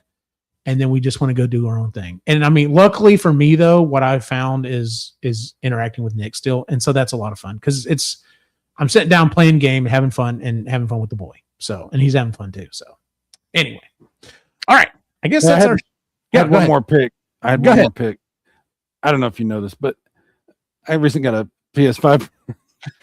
All right. I had to do it. I had looked at that. Let's move to our social media stuff. How long have you been waiting to do that? I was waiting a while. I'm sorry. Okay, I know because I kept talking. Cyrus, where can we find you online? Oh yeah, he has another channel. I don't know if he's going to promote it, but he has this other channel that he started putting some stuff up on. Yeah, there's some good stuff on there. I'm going to leave it at that. There's some good stuff on there. Very, not gaming related, but very, very Cyrus related. So fair enough. Ray, where can we find you online? The Reluctant Nitty on Instagram, and also the Book Peddler on Instagram for the store. It was funny. We actually posted. I came across a post about a book that we happen to have in the store. We are a secondhand bookstore, so it's a crapshoot what we come across. But this guy was giving a review of one of the books we had, so it was his review that I was like, "Fuck, I wonder if we have this book." And I looked it up. And we had 2 copies of it. I'm like, "Well, I gotta put this out there." It might actually be my pick coming up. We'll see if I'm going to try and listen to it. Okay. But somebody's already reached out and they're like, "Hey, that sounds cool. I'll listen to that." Or sorry, I'll read that. Can you set it aside for me? So, I'm going to have to start looking up more reviews and seeing if we have those books in store. Nice. 1 week, right? 1 week till the grand opening? Grand opening is Saturday, the 16th of May. Mayor's going to be there. Going to have some prizes. Somebody is going to win 3 books from Dennis E. Taylor that are all signed. So you got to be in the store, though. That's the only thing. Sorry. Dude, I'd hang out all day just for that. Like, I mean, of course, I'm a big Dennis fan. So, as for me, you can follow my individual wacky adventure online at Optimus Gene. But pretty much just follow, epicallygeeky.com on social media because I'm pretty much just reposting that stuff. Occasionally, I post my own little thing on there, but for the most part, it is the stuff. So, let's go through real quick and thank everyone in the chat that was here tonight. Rab was here, Retro Advisory Board. Luke's Awakening joined us after a little bit. Let's see here. Wolfus was here. My boy Wolfus was here. Luke's Awakening. Let's see. Tricone was here. I know. Where is he? Where's I'm looking for? Had to bounce. PJ Smith was here. Born Distracted. That's who I was looking for. I know Born was here. So, but yeah. Mike Wolf was here at the beginning. Yeah, we had quite a group here. So, we don't have Bassarino was here. Yes. Let's see. We don't have. Oh no, we have Creatively Geeky this week on Wednesday. I don't know. I might try to do a stream. I don't know. Nick was like, "Dude, why don't you just do a stream of Helldivers?" And I'm like, "Yeah." Maybe I do a Helldiver stream. That might be fun. So he's like, I'll join you for that, Dad. I'm like, okay. So that might be fun. We should do a stream from the shop of us just making coffee whenever we get it ordered. Yeah. Hell yeah. But anyway, yeah. So not too much stuff. Like I said, I've got to get out of this funk. I'm trying to be nice to myself, trying to give myself some grace, and not be like beat myself up and be like, well, I really should do a stream tonight. I really should do it. So yeah, it just. If it happens, great. If it doesn't, you've got this show. Go check out Sai. Sai does a lot of cool stuff. Go watch him. So, no, yeah, okay. You should check out. I saw a news story. Jamie Presley has joined OnlyFans. I saw it on the news. Yeah. Okay, that's a thing that happened. Okay, whatever. Anyway, so for everyone on the site and everyone on the show, have a good night. Make sure to check out epicallygeeky.com, where you can find all of the shows that we do, including the Epically Geeky Show, Marginally Geeky Book Club, Creatively Geeky, Sustainably Geeky, EG Live, and EG Gaming. But before you do, make sure to like and subscribe here on YouTube. And if you're a person with a human-style body, why not head over to our TeePublic store and grab a t-shirt, hat, shorts, or whatever else they sell to cover that body. You can find the link in the show notes. And thanks for supporting us here at Epically Geeky. See you next time.